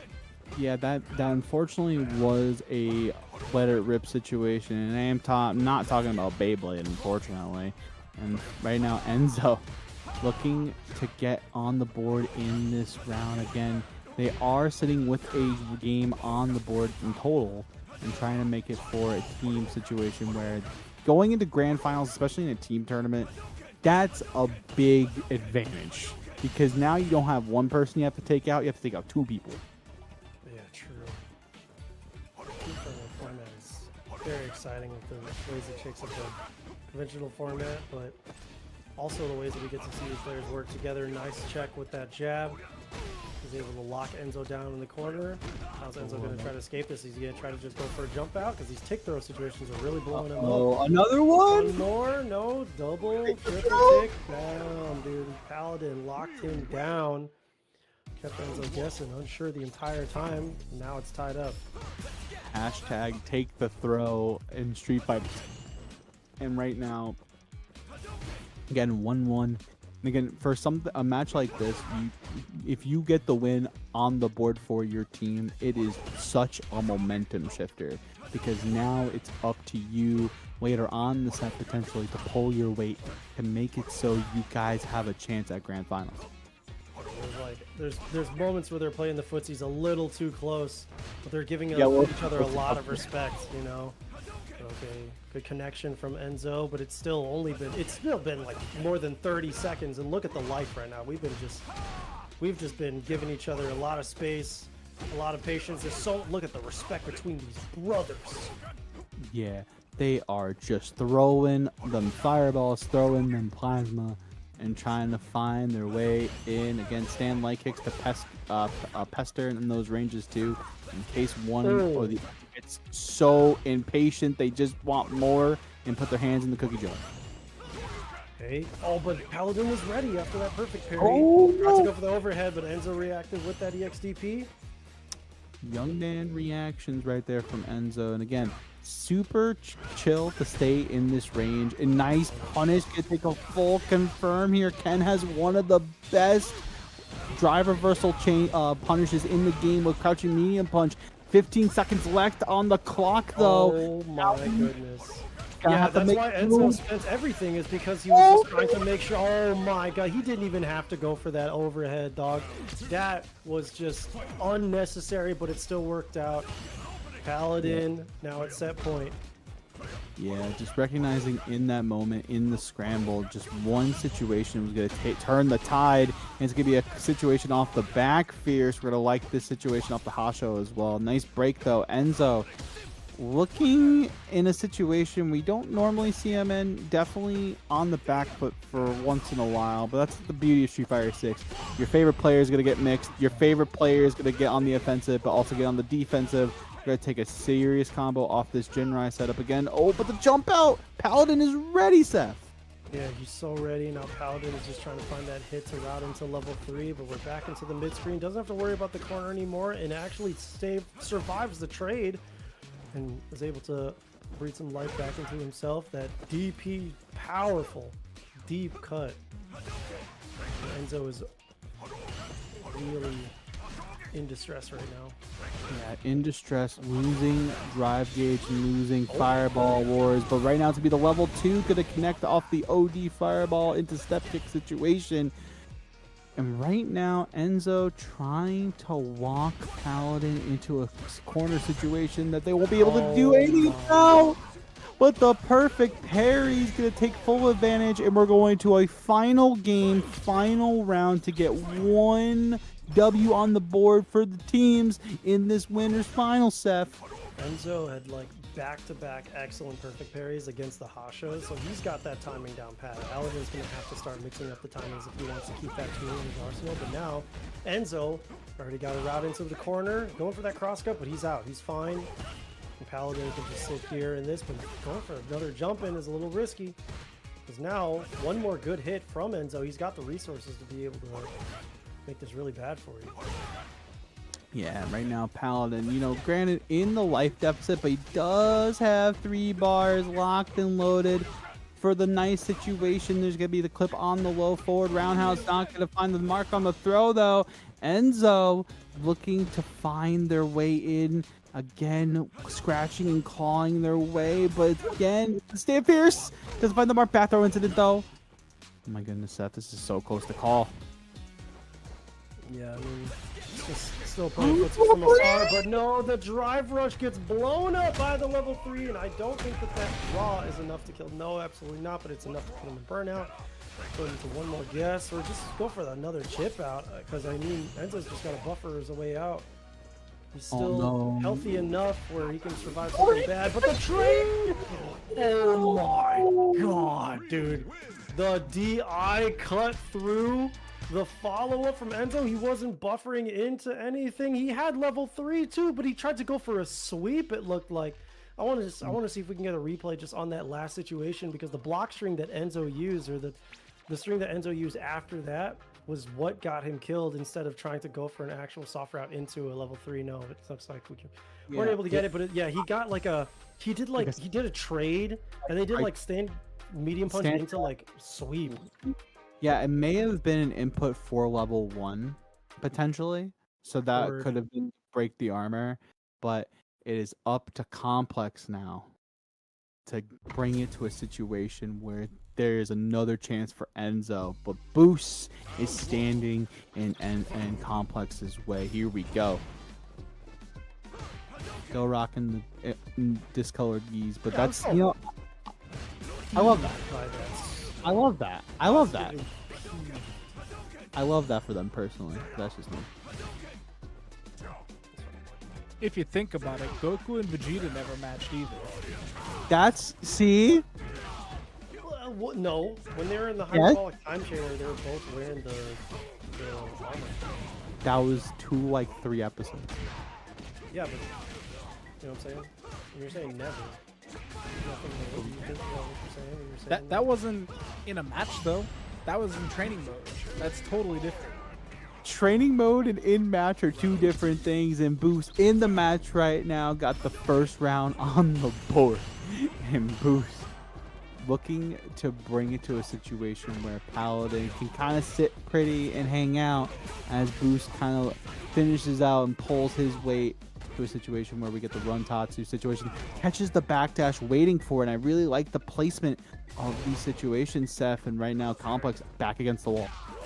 Yeah, this is 2 characters that kind of get compared a lot, not just because they're Shoto, but because they're sitting at the top of the charts right now, and a lot more consistent. We're seeing a lot more presence in tournament, but Akuma's really coming up, and despite that, despite the fact that he is hella dead right now to Boost, there's still a lot of potential in Complex's Akuma overall, right? Like he just sticks to you like glue. The damage output that he's able to get, like the strengths are so similar between the 2, but Akuma just has just a little bit more consistent aggression as long as he's able to land a good knockdown. So we're starting to see Boost like really dominate neutral, and that's the part that Complex is struggling with the most. It's not that he can't like get a hit. It's the fact that he's not able to punish what Boost is throwing out, and he's getting consistent punish. Look at that.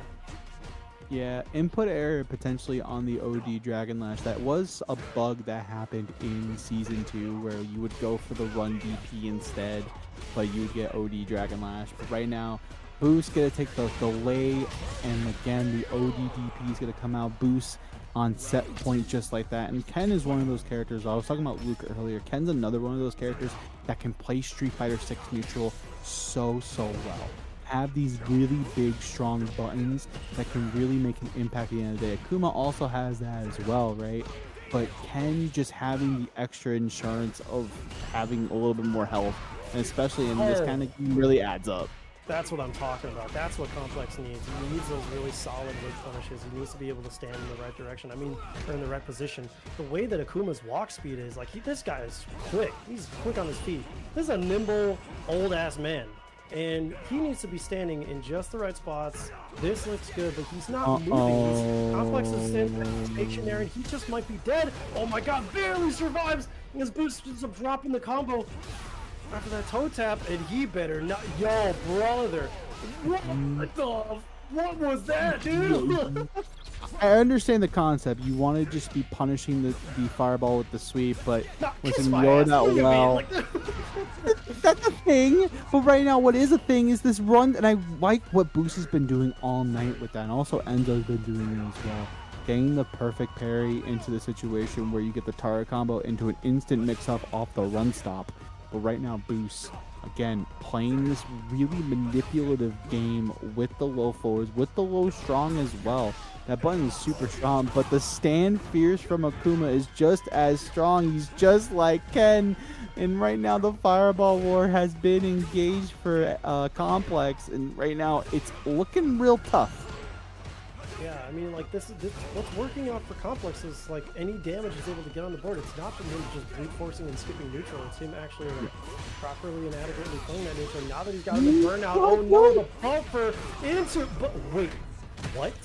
Okay, so I can explain this. Hold on. So let me cook for a minute. The fact that drive impact doesn't get broken on the level 2.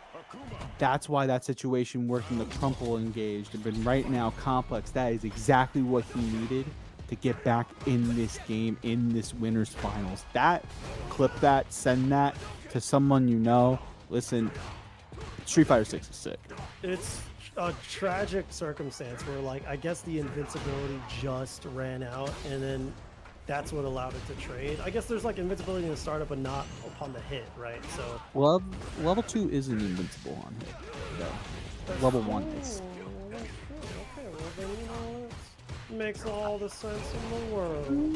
I didn't. I'm saying, Hear me? Hear me pulling up to the castle?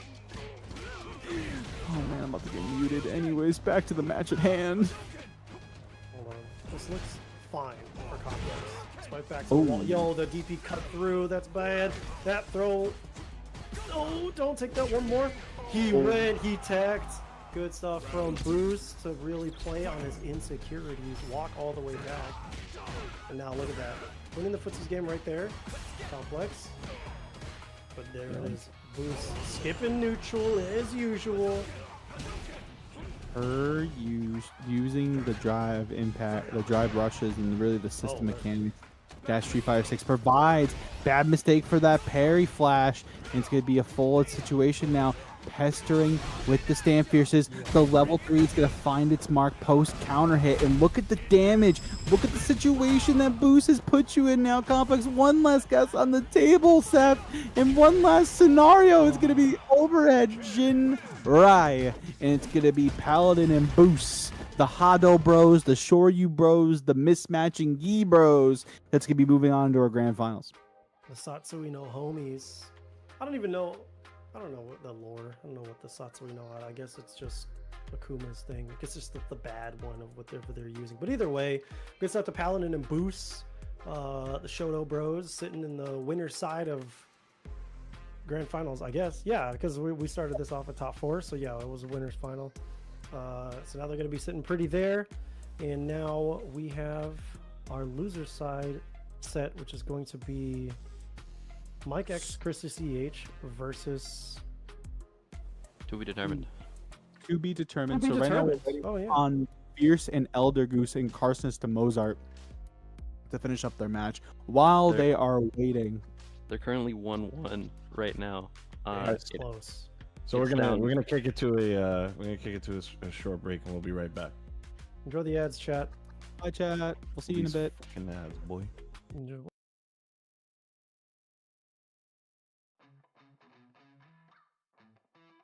Living every day in your head for free. You can tap away, but I will not hear you scream. You can break the keys, spread your toxicity, your world outside reality.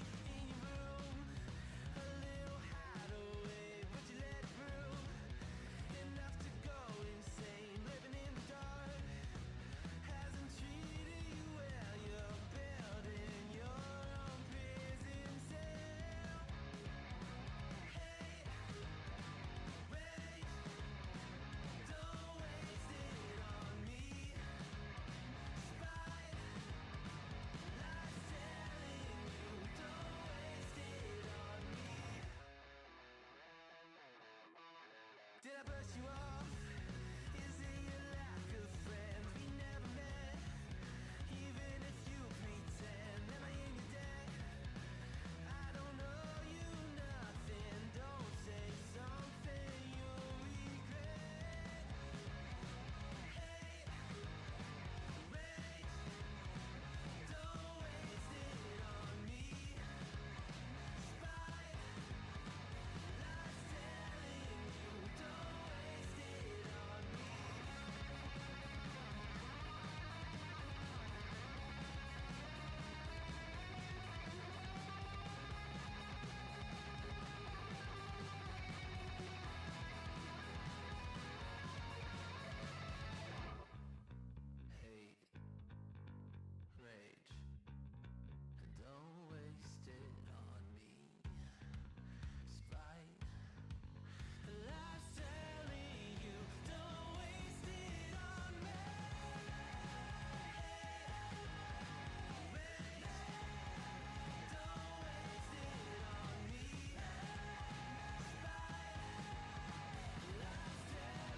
short today.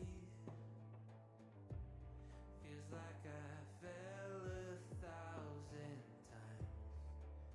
Nothing but doubt to flood my mind. 'Cause sometimes it's hard to remember why I ever started racing with my dreams. A restless December, feeling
We are back and we are here with the Polio Weight top 4 action. My name is Floki and I'm here with the man that loves him some glizzies. Seth, how you doing? We're here for top 4. Loser side. I got What? you. Yeah, dude. So is that an Asian joke? You're trying to say No, because I'm Asian, I like to No, I'm saying because you're swallow from hot Chicago and you dogs like hot dogs. competitively. Oh, that's Like crazy. I can just like throw them back like any other Asian guy. Apparently, is that what I the did joke not. that you're I didn't trying to even make? say that. I just said you're from You're trying to Chicago. say that like whenever I eat a hot dog, it has to be at like 80 at a time minimum. Yo, huge Welcome shout out back. to Fierce for the raid. Thank you, Fierce. Big shout out to Fierce for the rate of 39. I'm glad you had a good time in the Polio Weights 2v2 bracket here at Casa. Sorry that you had to hear the crazy heinous bigot shit that just came out of Floki's mouth. Let's get back into the set. In losers semifinals, Mike X and Chris CCH versus Carsonus and Mozart. Mozartsinus. Miss me with going getting a hot dog in Chicago now. You heard it here first, but right now it's gonna be Mike X starting things off for Mozart. They were picking their players and picking the selections off camera, off stream while you guys were walking with some ads. But right now it's gonna be Mozart rocking the Blanca. We've been seeing them do such great things all night. But Mike X trying to be the equation that can't be solved with this Ken, but the overhead is gonna find its mark. And listen, I don't know what the hit numbers are on that overhead tonight from Mozart, but it's gotta be like 9 for 10 at least. Yeah, it's definitely consistent. I mean, Mozart has been playing very risky overall with it. Yo, nah, you can't do that. Mike X has been so on point when it comes to like playing against the Blancas for tonight. It looks like he's just continuing that show of force, that dominance in this matchup. Look at that check too on the hop, man. He's not playing well. Right now, Mike X again trying to find themselves in a good situation, but Mozart, Well, like, this is I don't know how crazy. that didn't pick up. Yeah, I mean, like we saw Mike X really make surgical work over Slice, right? And now Right. Mozart's trying to be unique, and it's just not looking great. Mike X is just eating Blancas for breakfast, dude. Yeah, Mike X For is hot dinner, to it's go. late as hell. Yeah, Mike X is hot to go with those ODD2s, and right now Mozart, you get the level 2 engaged, and the beast has been unleashed. I'm proud of you. Proud of you. Thank you for making those Chaperone reference and not a Taylor Swift reference. For once, you fought to resist. Okay, there we go. Burnout. Looking really bad for Mozart. Even though there's no meter on Mike X's side. Dude, he still had time to recover and get that DP. This guy's crap. No punish on the slot. He's so good. Yeah, He's so good. but you know, he is shaking off all the cobwebs from earlier in the bracket and trying to find themselves in a loser's final situation where the only difference now is Enzo and Complex waiting in the wings. I mean, Mike X is making really quick work for Mozart for that Blanca ball. I mean, earlier when we saw him playing, he's perfect. Go. That's what I'm saying, dude. Check his bloodstream. Check his eyeballs. What's in there? How is he consistently getting these perfect parries against these Blanca balls? We're just in the Mike X era and we don't even know it. We're really living the Eras tour for Mike X, depending on what character he's trying to play. But the back throw incident from Mozart, but the level 1's gonna snipe! It's not gonna get the Blanca chain activation, unfortunately, but the punish counter on the ODDB, but the drop the spells! Listen, I am so sorry. My actual fault. We didn't know the cauldron was like on screen for you guys to see. Our bad. Yeah. I don't know. The script writers for Polio today have been really on something for him. Mike X salvaging that one. It was predetermined by fate. Like, he was not destined to lose. Mozart tried to deviate away from the script, and then like divine intervention had to step in. Mike X still in a great position. Look at that lockdown, dude. He's just not letting him out of his corner even there. No. Blocking that dive ball. Again, the OD Blanca ball to get Mozart out of dodge with the back knee kick. Again, the parries are trying to burn up this meter. Oh no, but the confirm on the light kick. We're going to get the crouching confirm as well. Keep it easy. Level 3. And we're going to burn up this meter. We're going to burn up this set. And Chris CCH is going to be waiting for Carsonist as Mike X takes his W and waits for what happens next.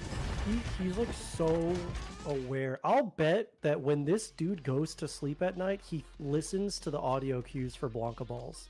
Because even in that last one that Mozart tried to use, like Mike X didn't go for a perfect parry. He just checked it with jab. Like he knows the right decision against every Blanca ball. And I feel it's as though he's become one with that matchup. Yeah, and I think it's like one of those things too, right? Because, you have Slice as a training partner out in Canada, right? That's one thing to be really considerate about.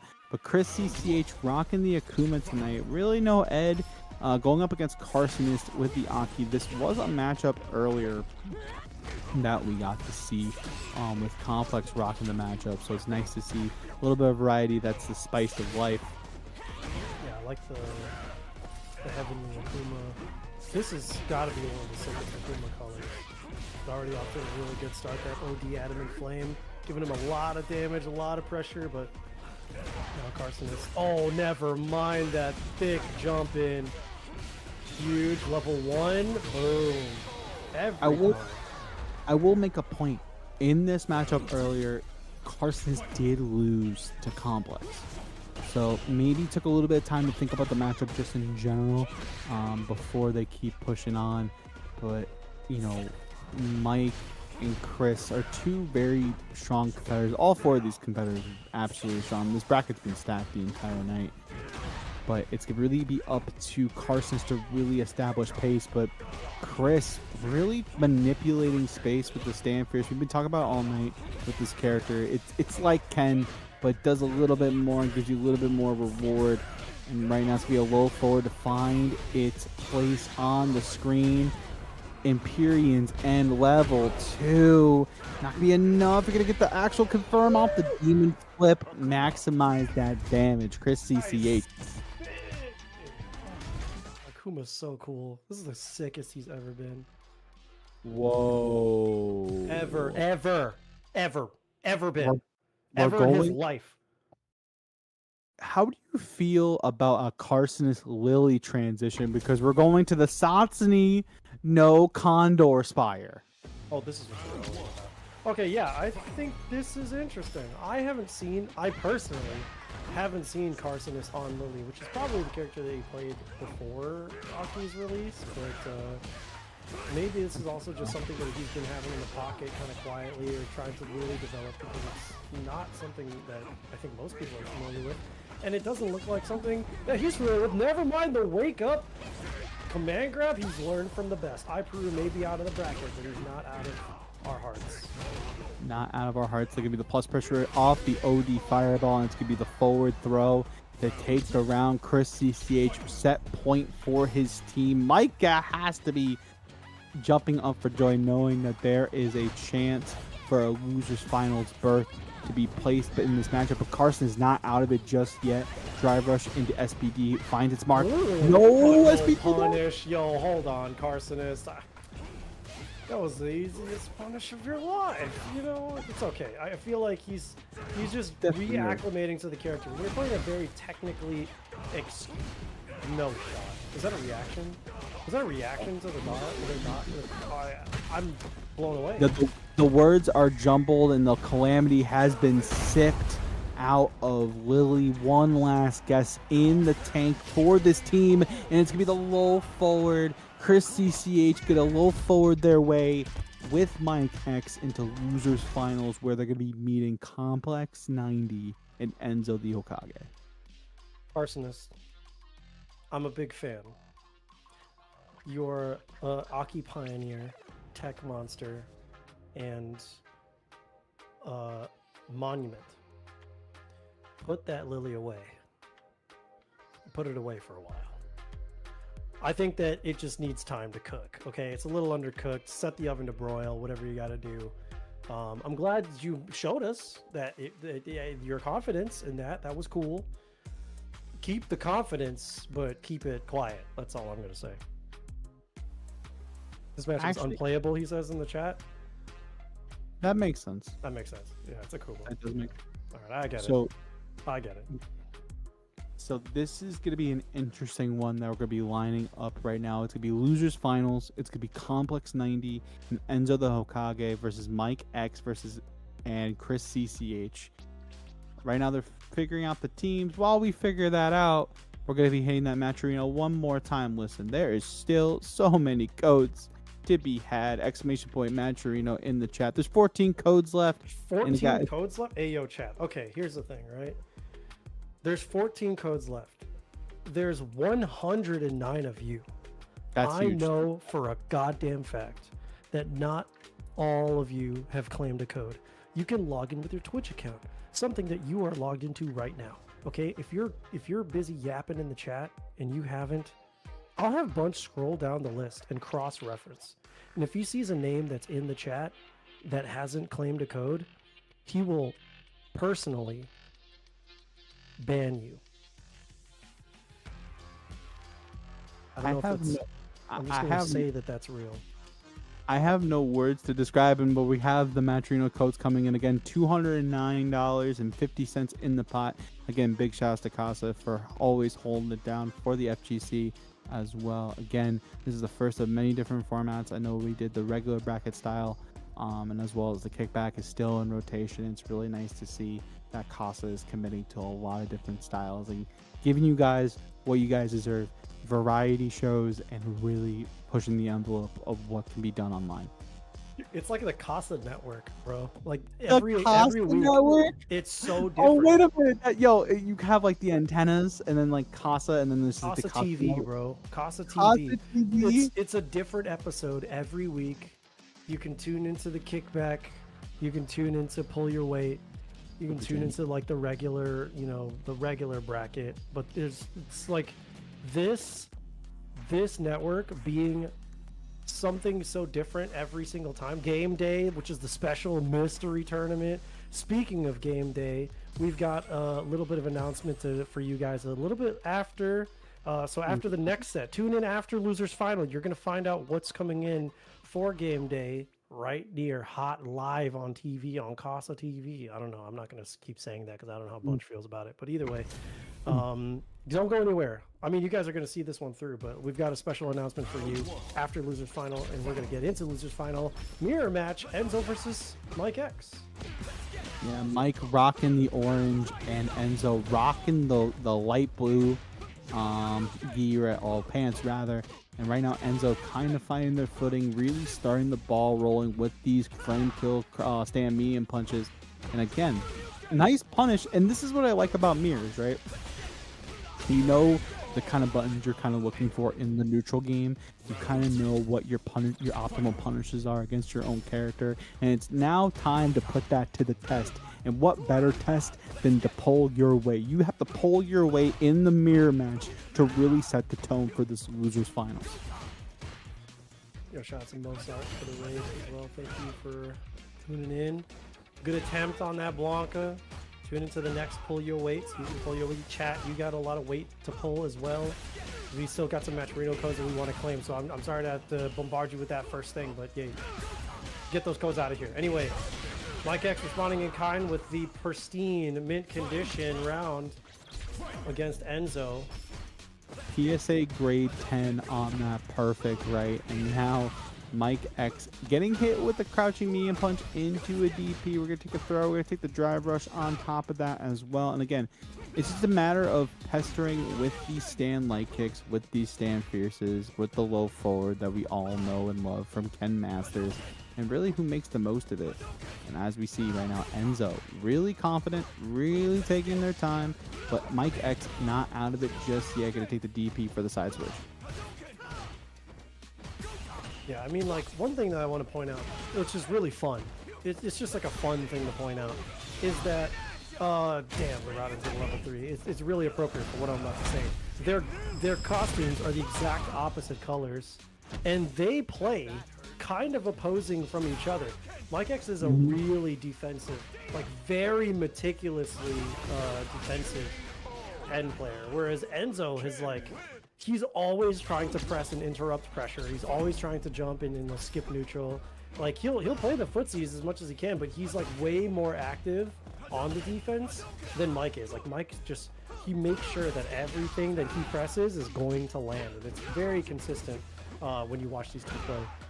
I really like the double run stop there as well. And to your point, Mike has been way more aggressive though. Like he can be, the fact that he can be hyper aggressive and then flip the switch instantly to a defensive style really breaks the mold for him as a player. And the shimmy is going to find its mark. And again, Mike X running away with it almost on set point, just like that. Right now, again, just kind of going back to that fireball game. And again, it's just a matter of Enzo trying to bring the heat and turn it up for the one time, unless they want to go back to ranked and potentially, you know, do something else. ODDP though. Oh, the clean jump in. I almost swore that was so clean. Look at that. Enzo, once again, pressing buttons, trying to get him off. Try to get him away. Trying to find a way out of this mess, and it's going to be a fierce into the DP level 3, and Enzo just like that back in it. However, Mike X has 3 bars ready to go. Seth, I need you to come back. Dude. Sir, it's okay. We'll bring him back as we see this fireball game really be initiated by the 2 players. Oh my goodness. And again, both of these players, to his point, have been really meticulous of how they've been. And again, right now, trying to find their way and trying to find an answer with that stand leg kick that we all know and love. And right now, it's just been really, really tough for Enzo. But now he has the lead, and that's a big part of this matchup. But the low forward's going to find its mark into the Tatsu. We're going to take a jump in. The throw is going to be looking good as well. Another one. Can I get a third? Oh, no. No, hell no. Because, again, look, Enzo is more than willing to just press his way out of the defense, dude. He's like always trying to find that gap, always trying to test your offense. Make sure that it's as gapless as possible. He'll always see through. Very nice. That check with the stand light kick, and he's trying to whittle down that drive gauge. And that perfect carry. He's cooked. He's dead. That's into level 3. Yeah, there we go. And even after that perfect parry scaling, this is still going to be more than enough. And Mike X taking the set 2-0 and putting a win on the board for his team. I really like the fact that Mike committed to the stand fierce route versus the crouching fierce route, because the crouching fierce would force stand. So the fact that they did stand fierce into Dragon Lash to continue the route, really good stuff, really good awareness. Complex 90 and Chris CCH are up to bat. The question now, double mirror. This is a back-to-back. Is Chris gonna go? Oh no, okay. Wait a second. Right. Yo, shout outs to production giving us the being like, no, dumbass. That was the most passive aggressive mouse over I'd ever felt. All right, Chris CCH coming in from the West Coast on the Ed. And Chris has really done wonders with this character, right? You know, they were playing the Luke at the start of Street Fighter 6. They're also playing the Ken. But really been finding their own with the Ed, really putting up results across the board, not only here at Casa, but across multiple actual tournaments. And it's really nice to see, as right now Complex going to be jumping around. Oh no, one last situation on the table. The meaty impact's gonna find its way for Complex. And just like that, you know, a character like Akuma can have, we were talking about it before, a character like Akuma can have really explosive rounds just like this and really force the issue for Ed. But Ed, honestly, for Chris, this matchup's not that bad.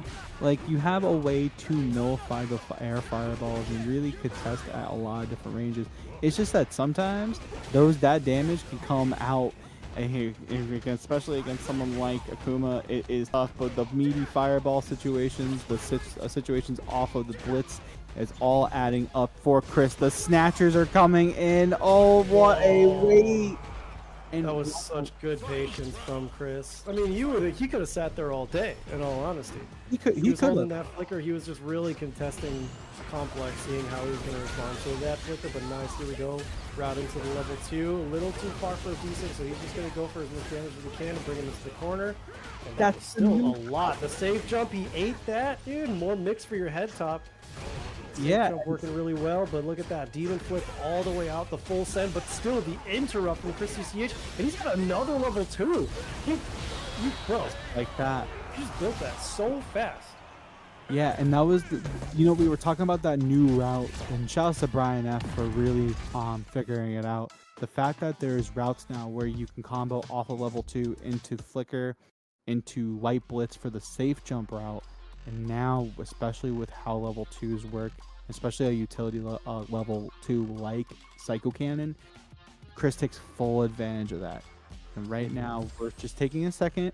Complex really thinking about the matchup, really thinking about where they want to be, and Chris looking very comfortable in this matchup. Obviously, having training partners like Samurai on the West Coast really helping him out in this matchup in particular. Yeah, I mean, both of these characters are incredibly strong. We're seeing them pop up more in brackets all across the world. We saw good representation for them at the Esports World Cup today even, but we're seeing a lot of Ed, a lot of Akuma start to pop up, so this is no longer going to be a matchup of or a story about character familiarity, right? Like here's players are very comfortable on their characters, they know that they succeed, they know they have really strong tools, and it looks like now, despite Chris CCH is back to the wall. Oh no, what a footsies from there. Complex. Wow, responding with that after that last game, responding really well.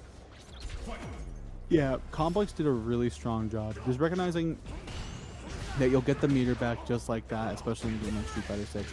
Hashing out with the level 1, but right now Chris gonna take the dash up, post kill rush, get the meaty fierce.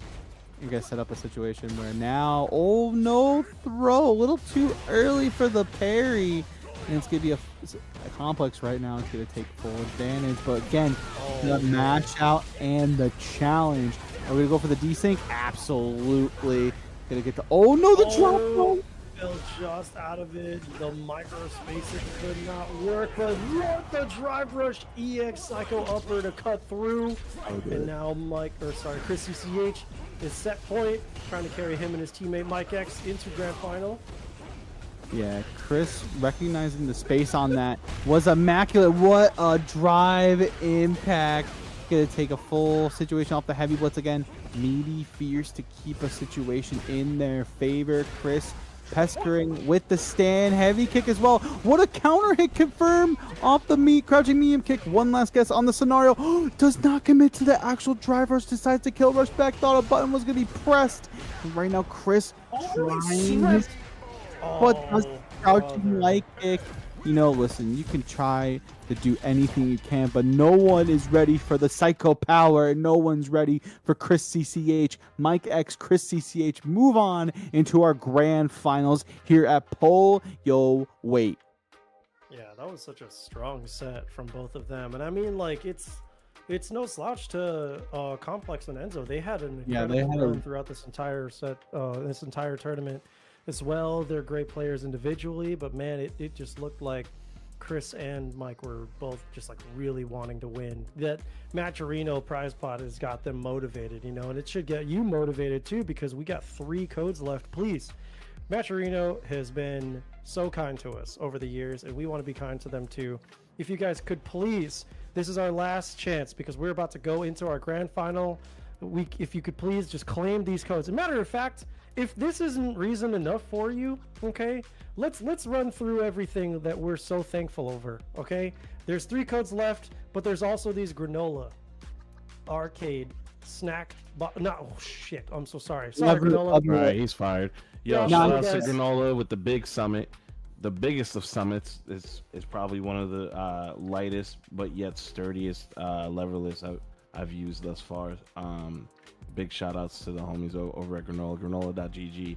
Use Casabunch at checkout for $10 off. That $10 actually gets rolled into our next match Reno as well. So you're helping your hands, your ergonomic skills, your tech skills, but you're also helping your wallet and you're helping your community hold that shit. Absolutely. And one thing you can hold that wallet for is for East Coast Throwdown, October 11th to 13th. We've been talking about it all night here at Hartford, Connecticut, at the Connecticut Convention Center. A lot of us will be at that event. It's a Capcom Pro Tour spot, so you know the competition will be fierce. Head on over to ecthrowdown.com to sign up today. Get your hotel room, get your friends together, and get ready for the mosh pit that's going to be ensued over there. And again, big shout outs to Caterman, L.I. Joe, Walter, the list goes on, that really put on for this event. This is a can't miss event, and especially for any type of game. There's the Arc World Tour for a couple of different titles for Guilty Gear Strive and for Grand Blue Fantasy versus Rising. You know, again, like I mentioned, the CPT side of things. It's gonna be a really great time. Hope to see you guys out there in my neck of the woods. And yeah.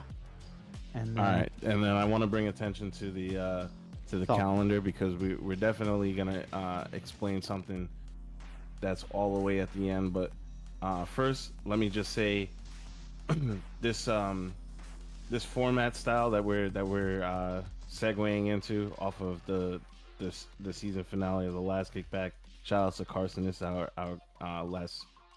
last guest of the last season.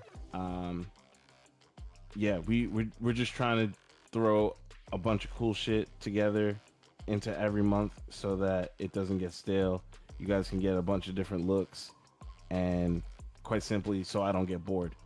But yeah, we got the kickback happening. Now we're in pull your weight. It's pull your weight, not pull yo weight. That's weird. After this week, we'll go into singles, but I might be announcing something a little bit different for next week. So make sure you guys are following us on Casabunch, Twitter, and all that stuff. I definitely need you guys to pay attention to that. Kickback again on August 22nd. We have our guests. We will announce it. Just stand by. Also, I'm gonna give away another registration to ECT that day. So if you're looking to get into ECT for far less money than actual registration, I need you to be there. Lastly, we have game day. So game day is a special tournament where we get to run games that we don't normally run, i.e. it's not Street Fighter.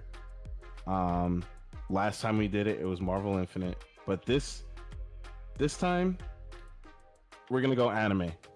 Oh, Under Night Clear.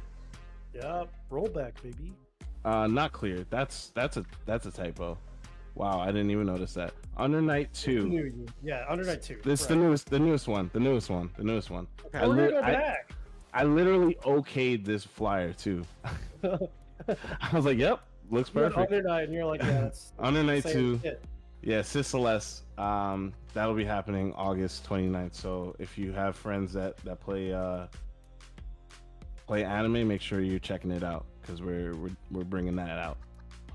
Yeah, the night will be had that night, but right now we have to get into our grand finals here at Pull Your Weight.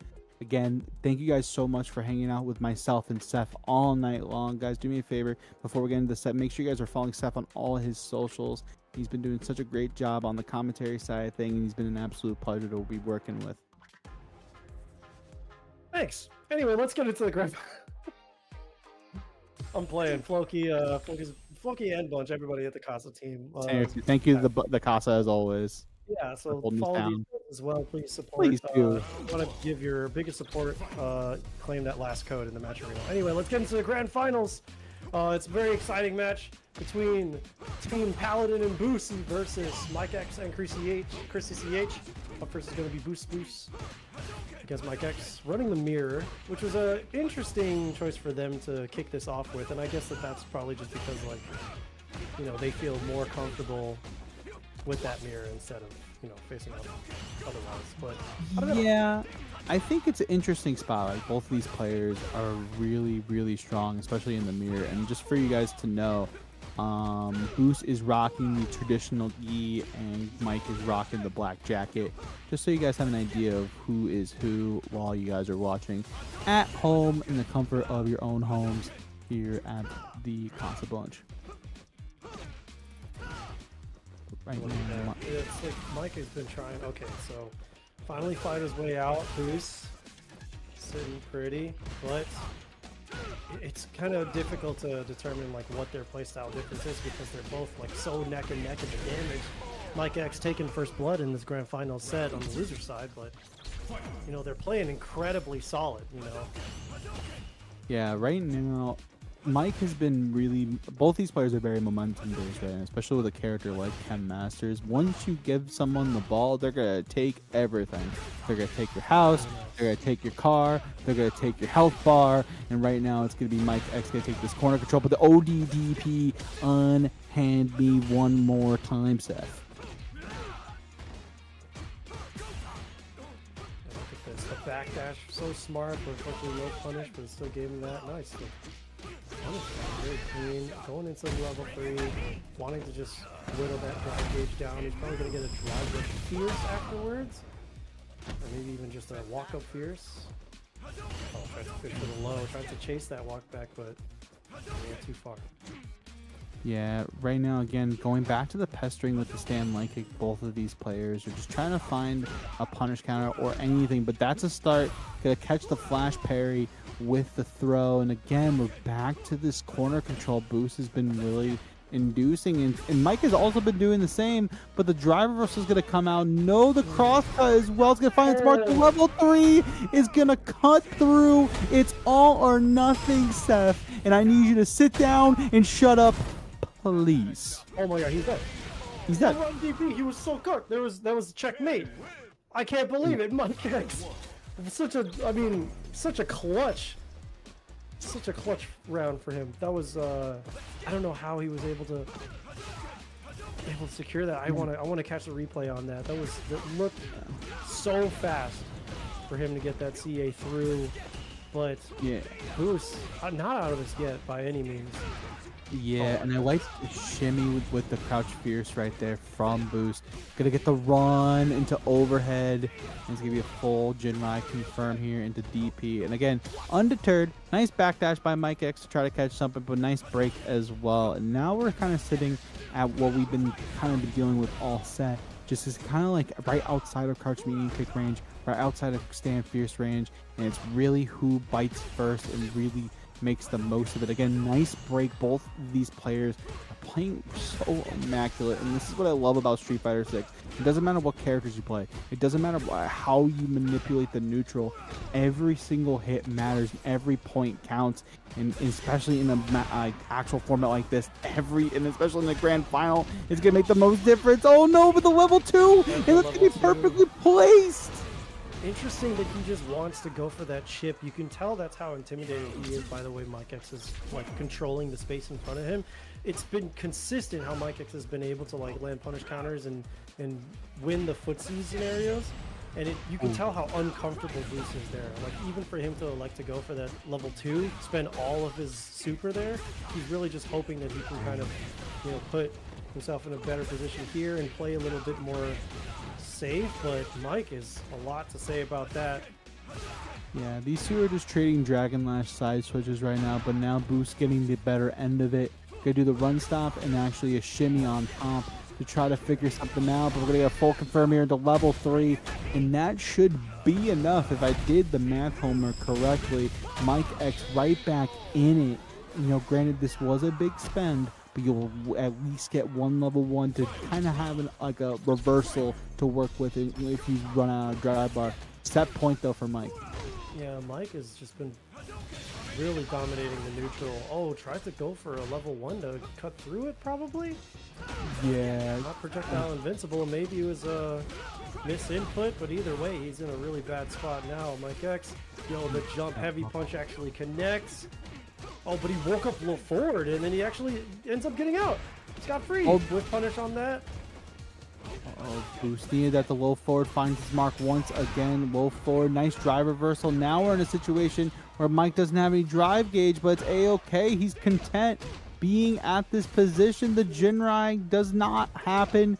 And again, just trying to pester with the medium Jinrai. The level 1 is not going to be enough. And it's going to be a symphony of stand fierces to bring us to a 1-1 right now. Yeah. Boost made sure that he was able to, like, if he was going to press a button, he was able to connect it, right?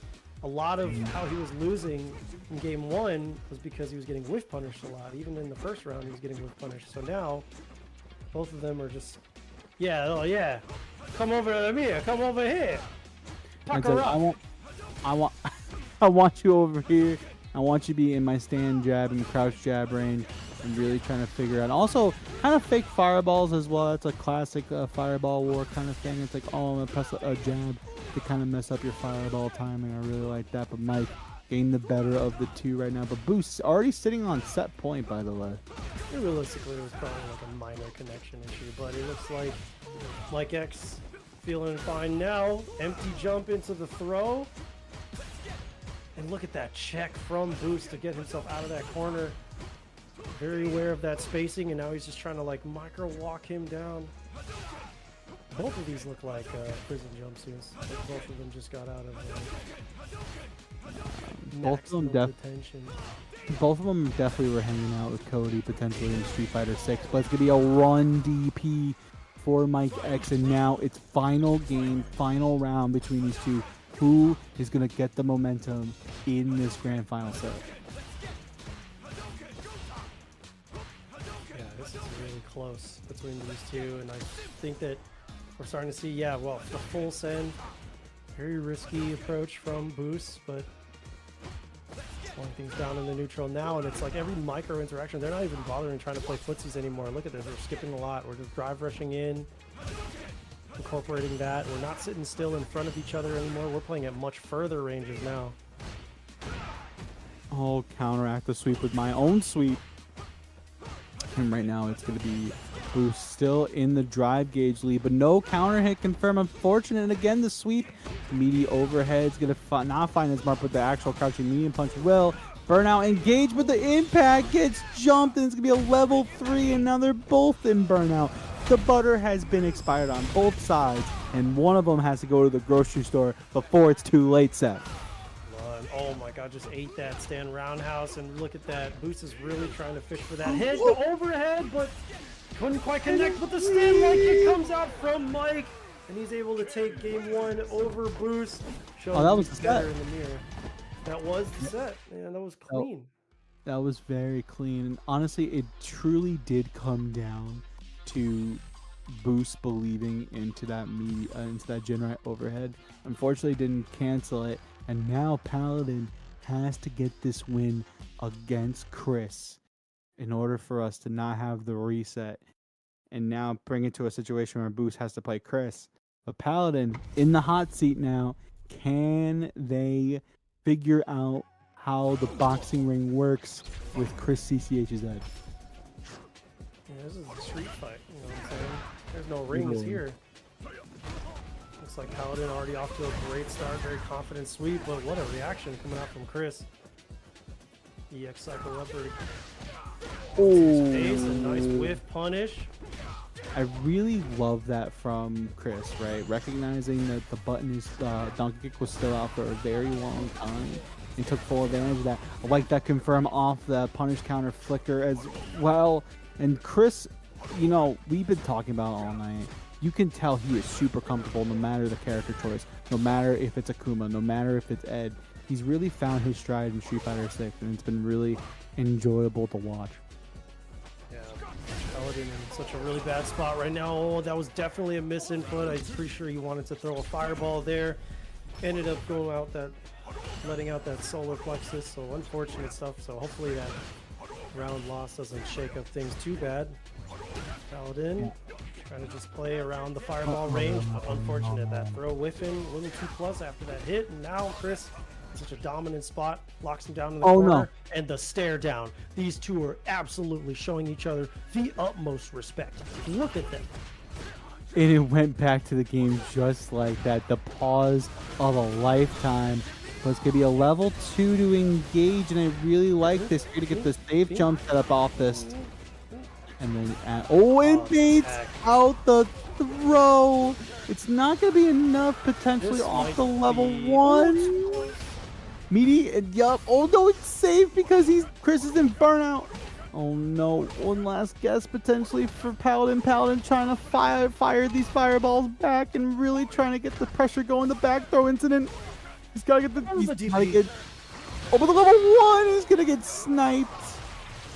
Really close, man. That was so close. I mean, going for that throw there was a humongous risk, but Paladin felt really confident about it. But good stuff for Chris CCH to have that level 1 on deck, putting him in the point lead right now as Paladin fights for his team's life, avoiding the reset point at whatever cost. Yeah, and again, just Chris looks super duper comfortable. He recognizes now that, you know, he has the actual round lead now and the game lead, and really just pestering with those stand fierces. And the perfect parry on top, and I really like this. You're gonna get the meaty off the kill rush, and it actually becomes a situation where you might have to deal with the meaty crouch medium kick, which you've been seeing already, and also the throw. What an ODDP. He was like, enough of these fireballs. It is my turn to play. Chris looking to make it to a reset, and we have one final set between these two teams. Oh, nice. Goes in with the jump heavy kick, bringing him into the corner. Huge damage starter. The meaty Hashogeki connects, blocking out that safe jump, and he's built a lot of space, but he's built a lot of damage for him too. Tries to fish with a whirlwind kick into Tatsu. Ends up getting punished for a pucker up Ryu. Look at this. No. Psycho Chamber. Engage, punching bag, take this uppercut. You are close to burnout. There it is. The plus pressure has been engaged. The convert. Oh my goodness. The throw. One last catch on the table. The plus frames are up and running for the flickers. But the spin. Pucker up, Ed boy. Get in there. Let's go, Paladin. What a return fire from the Shoto specialist himself, trying to fight for his team's life here, trying to pull his weight. Watch out for the jumping, Ed boy. Ed boy. Ed boy. Yeah, look at this. Back to neutral. Okay. Very confident sweep. Yes. Such control. He's got the throws. He earned them, but oh. Yeah, Psycho Upper. I'll show you an upper. Show you an upper, and I'll show you a Denjin charge. ODDP unhand me. Paladin needs this game to stay alive in winner's side of the bracket. Chris going close to the gusto for the drive. Just barely recovered, but he burned out. They both burned out, but Paladin in a much more healthy spot to be able to do so. Good stuff to him, being able to tie this up. Hopefully he can get this win and give his teammate a second chance to bring them the dub. Yeah, and right now, again, ODDP unhand me comes out to play once again. The medium flicker gonna be doing well, and again the jump in. What clutch situations from Chris. Chris gonna take the low, gonna take the psycho upper again. Forward fierce burnout though for Paladin. Paladin's gonna find himself in a situation where Chris is now once again at set point for his team to bring it to a reset. Yeah, very risky sweep there, trying to catch the approach, but the micro spacing from Chris CCH kept him safe from that, and I love the way that Paladin is able to space these cross-up jumps. He's always able to end up on the side that he wants. The way that he handles his back to the wall too, it's never risky, it's never overextensive. Great whiff punish from that into dive kick. Got himself that Denjin charge. Hopefully he's going to be able to do a lot with it. Yeah, right now the Denjin charge is really important for us to have, especially in this matchup, to really force Chris to think about when to flicker and when to commit the spark. But right now, Paladin looking real strong. Nice break. Paladin gonna steal the Denjin charge and get the fireball rolling. The counteractive stand jab is gonna find its mark. Looking for just finding a way in, finding an answer to this onslaught. It's going to be the counteractive jab. Not going to be enough. One last hit for Chris in the set. Paladin, unfortunately, in burnout, though. Chris working on a pixel in a dream in this scenario. The plus frames are still coming, Seth. One last guess. Again, the Psycho Spark slowly bringing Paladin in the corner. Slowly but surely. But the actual OD Fireball. Final game, final round between these two. Yeah, super clutch from Paladin, just being very patient, taking every throw that he had to take in order for him to safely build that up and not create any worse scenario for him in that burnout sequence. And now he's at a set point for himself, or not necessarily at set point, but just at a great point. But look at this, it's such a huge hill to climb. What a summit that he must reach in order for him to be able to clutch this out for his team. Spinning that drive reversal, caught the meeting. He's going in for the level 3, the CA. Pucker up, Ed boy. This is going to be a big chunk of damage, and he's going to have a really good situation afterwards. He's just got to make sure that he doesn't get caught with a wake-up option, letting him walk out, and just wanting to make sure that this next hit connects. The jump in is going to completely pass over it, and he's got enough resources to save his team's life and give Boost another chance to face off against Chris CCH for the win, potentially. Oh, unfortunate. I wonder why he didn't just go for an anti-air. Was that like his only option? Was that like what he felt was the best thing? Either way, very unfortunate for Team Mike X and Chris CCH, but it's not over yet. We've got to get right back in there as the losers face off in order to make sure that the winner is decided. Shout outs to all of you guys in the chat for coming this far. We are in grand finals of the legendary Casa series. Pull your weight. And all of our match arena codes have been claimed. So shout outs to you guys. Shout outs to him considering I think for being the last one to do so. And happy belated birthday. Let's get into this grand final set. Yeah, this is the final set potentially between these two teams, Chris and Mike on the loser side of things. So they're looking for that reset. But right now, Boost is going to find that stand fierce into low forward, into run DP, and start the pressure. But the back throw incident from Chris, and Chris right now, not worried about what happened. He's like, okay, I'm just going to jump into the next game and try to find that summit once again. You saw the back walk. He was like, I'm just not going to walk into that range. I'm in a perfect spot where after that, you have to either kill rush forward or kill rush back, and Boost is going to take full advantage of that, full confirm and heavy DP. Yeah, I mean, Boost is looking very comfortable in this matchup specifically. Had a lot of struggle against the way that Mike X was playing footsies, but he looks like he can eat his egg for breakfast in the footsies department. But nice, level 2 coming out. If you have that desync, looks like he does so far. We're going to the corner potentially. Larry, dude, holy shit. Level 1. No, but the level 1. He's out of the corner immediately. All that work to bring Chris CCH back against the wall, but the back throw incident, now it's Boost's turn to figure it out. And close to burnout we go again, but the back throw incident of Boost's own. Gonna snuff out the actual flicker, and it's gonna be a level 2, and that's gonna be just enough because of the change to level 2. The fact that it gets a little bit more damage on the final hit, Boost taking full advantage in getting the momentum in this game. Huge game 1 for him, and now he's 1 game away from winning the tournament for his team. Can Chris CCH clutch this out?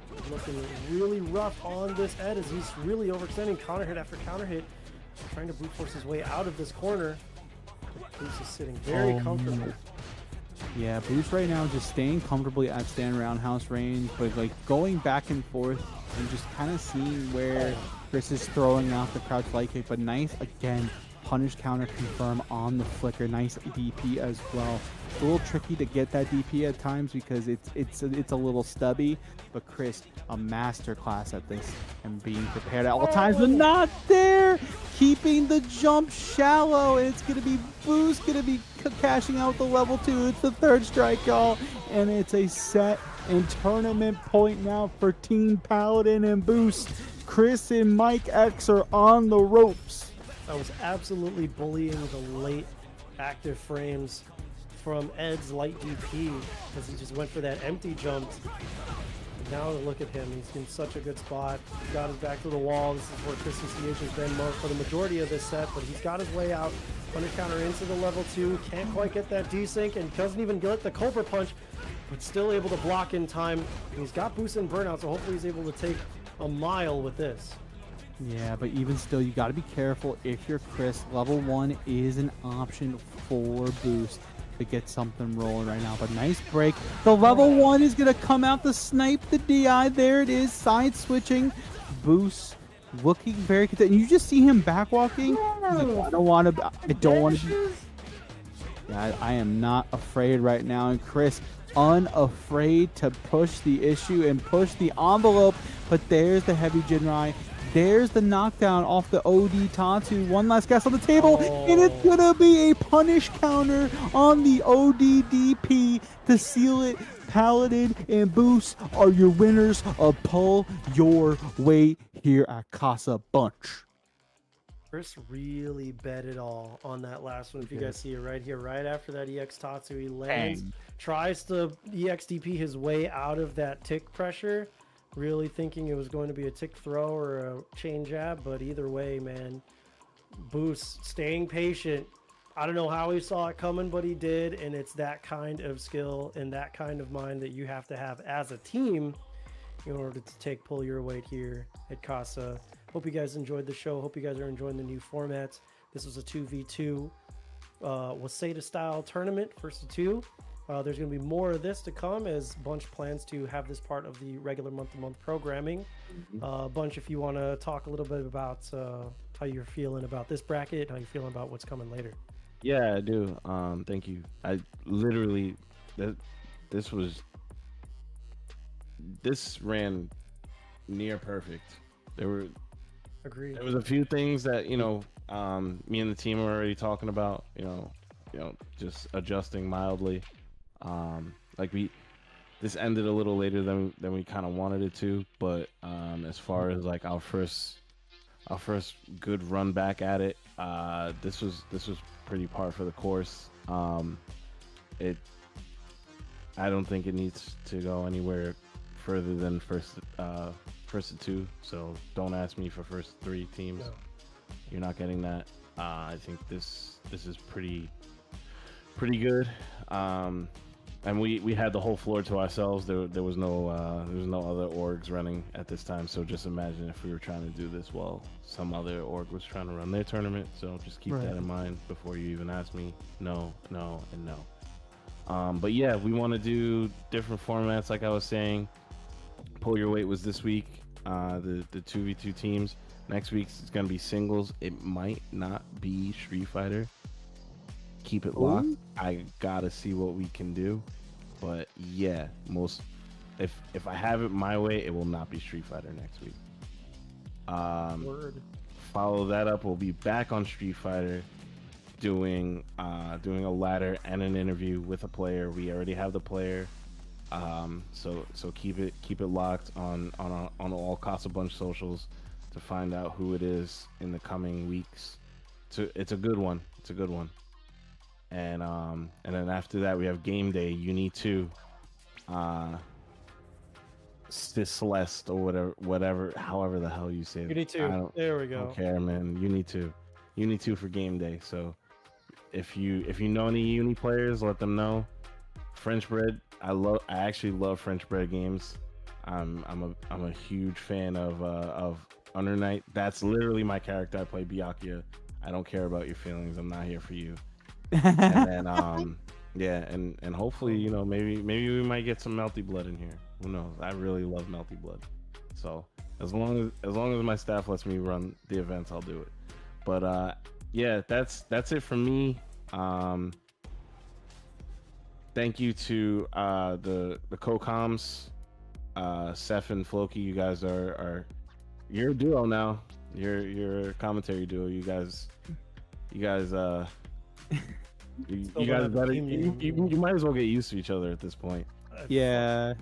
Yeah, just start practicing together. Suffer. Yeah, honestly. Suffer. Yeah. So shout out to you guys working it out midway through. Shout outs to Doctor on production, socials, Dan Cravat, of course, Yost on bracket, and the rest of the Casa crew that makes it happen. Brad, Tom, Dom, Quasimodox, Sniffles, Odd Eyes, all you guys in the background that I never shout out, and I'm sorry, but you know we got a show to do. But yeah, we'll see you guys next week. I might fire the stream up again because you know there's a new game in town right now. So as soon as I'm done packing for Boston, I might jump on stream and destroy my sleep schedule. Who knows? Enjoy it. Yeah. I mean, yeah. you guys got But watch. I'll send you guys to Joe. I don't even care how long he's streaming for. Fuck it. You guys go hang out with my friend.